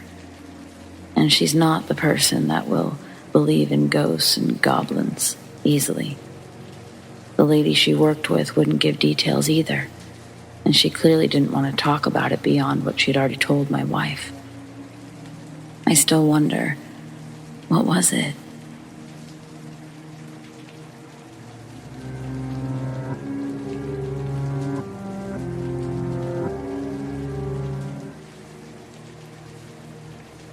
When I was 17, senior class of 97, I stayed with a family in Western Ireland as part of my church's program abroad. I lived there for 6 months. The family's home was a cottage-style home, very old but comfortable and loving. Those were my thoughts as we pulled up to the front anyway, and I would maintain those thoughts for most of the house. But when I walked into my room, after I'd spent time there, I started to feel something heavier, something silent but consuming. At first, I kept telling myself, new places, new faces. It's all just new, and that's why you feel this way. But regardless of what I told myself, there was no way to stop the feeling I had in my gut. And the feeling didn't just stay there. It grew. Nightmares. Almost every night. I never so much as remembered a dream, let alone suffered from nightmares. But I'd wake up with my covers being off of my body, off of my bed entirely. Sometimes, I swear I'd wake up just as it was happening. And when I did, there was almost always a cold chill in the air, even through the summer months. I asked the boy who was living there, the son, who I'll call Eric, had anyone ever complained about the draft that seemed to come from nowhere in that room, the one where I stayed. Eric was a little younger than me. He told me there was probably something wrong with the window. But Eric didn't look comfortable saying this. In fact, Eric tried to avoid eye contact. And contact in general. He really wanted to avoid my inquiries. So the nightmares. They almost always involved me trying to find the source of this icy cold breeze, with me walking aimlessly around this one room, my room. The chill would almost start to burn my skin. You aren't supposed to feel pain in your dreams, right? Well, I did. So were these actually nightmares or something else? I still don't know. Eventually, the nightmares got to a point where I couldn't hardly move. I'd be bound to my bed, stuck looking around the room from the horizontal viewpoint. By this time, it wasn't the nightmares or the blankets that scared me. It was waking up in pain. It left me feeling out of control, terrified. I'd have visible marks on my skin, not scratches, but rather patches of irritated skin, small rashes that burned, and my stomach would ache, a horrible pain, like it was eating itself. Again, I approached the son living in the home, just 2 rooms down from my own room. I asked Eric, or I told him rather, there's something seriously wrong with that room. Showing him my rash, I start to explain the nightmares. He's visibly uncomfortable, but he starts to talk. He's calling for his mother, Nancy. Now, my mom was in her late 50s at the time, so older than Nancy, who was in her late 40s. My mom was rather strict, deeply religious, and highly skeptical about pretty much everything. I respected my mother, but I didn't exactly listen or feel when she spoke to me about many things. I didn't feel she'd taken the time to really educate herself or open her mind. I know now she had little opportunity, but either way, I liked Nancy. I just wasn't sure how she'd respond to me asking about nightmares and such in her home. I was nervous. Though younger than my own mother, Nancy spoke with conviction. She spoke like she'd lived 1,000 lives, but she also felt really open, if that resonates with anyone. She filled me in on all the local history as we walked through town and the church over the last few months. We spoke of the Great Freeze and the potato famine suffered by the area a long time ago, the rebuild. She'd even taught me a very mild Irish reel, which I wasn't half bad at. I found it most interesting that she was a member of their version of a historical society. I asked Nancy about ghosts before, just general question. Had she ever seen one? Would I see one? She laughed and told me to consider myself lucky if I see one on my trip, that she hadn't seen one in years. I sort of took this to mean my question was silly, that there wasn't such thing as ghosts in Ireland or something. Turns out I was wrong. Eric tells Nancy, Corinne says that there's something wrong with her room. She's even got proof. He shifts his gaze to me and nods, saying, Show her your arms. My sleeves are still up, so I shift my arms over to Nancy's view. She doesn't look surprised. Ah, I see. Long pause as she examines my arms. How have you been sleeping? Not great. I've been having nightmares for months, but now it's like I can't move. That's what I was telling Eric just now. They look at each other. For some reason, this spirit seems to communicate with the girls. She was a young girl. We believe her name is Emma. Nancy explains that the house has been in her family since the early 1900s. But prior to that, it was owned by the same family for many decades, and one just before that. The house had survived the famine, but the original family did not. It was typical for families to huddle in the highest room of the house, or for the last surviving members to stay in that type of room. Usually, it was children, and they didn't always make it. I understood this. There were several deaths during this time. It's why I was sure that the area was inherently haunted. Why do you think her name is Emma? Have you spoken to her? I asked Nancy. My sister did. Eric piped up. That was her old room. Then Nancy starts. Yes, she used a Ouija board, which she didn't have permission to do, by the way.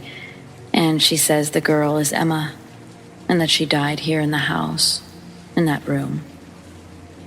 She died hungry and freezing. Your rashes are probably early stages of frostbite. Eric said, rather eerily. There was a little bit of silence after his statement. I was feeling a bit better, actually.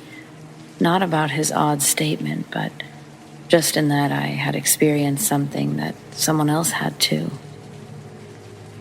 Did your daughter get these rashes too? They both confirmed that yes, she did. Well, how did she get it to stop? She moved out, they said in unison. Attempting to break the slight tension in the room, Nancy tells me, "You're welcome to sleep on the sofa. It's not very comfortable, but given the state of your arms, it may suit you better." At the point of this conversation, I had just 1 month left in my 6-month stint. I opted to sleep on the couch, but I kept my things in the room. Every time I entered the room, I would say hello to Emma, or goodbye. Once I started sleeping on the couch, my sleep was back to normal. So much so that I seriously recommended they offer the couch first to any future guests. They explained to me they don't get many guests anymore. Apparently, word has gotten around about their home, their guest room already being occupied, if you will. I guess my parents missed that memo. They weren't even willing to entertain that what I'd experienced was real. Not that I was expecting much. They weren't the open-minded type, after all. I'll end by saying that when I left for good, I tried to give a pep talk of sorts to Emma. I won't share it here because it's between me and her, but I think she was struggling to move on or be heard. When I went to see the family last, on what would have been the 10-year anniversary of me living with them, 2007, I met the sister. She, Eric, and I walked through the old guest room, which was converted into a sort of sewing room for Nancy. The sister looks at me and asks if I can feel a difference. I stand there for a minute, and I take it seriously, sort of closing my eyes, relaxing, breathing. I don't feel anything except sunshine through the window. I look over at her, and I ask if she can feel it too. It's lighter, both literally, but in our lungs too. It made us both smile.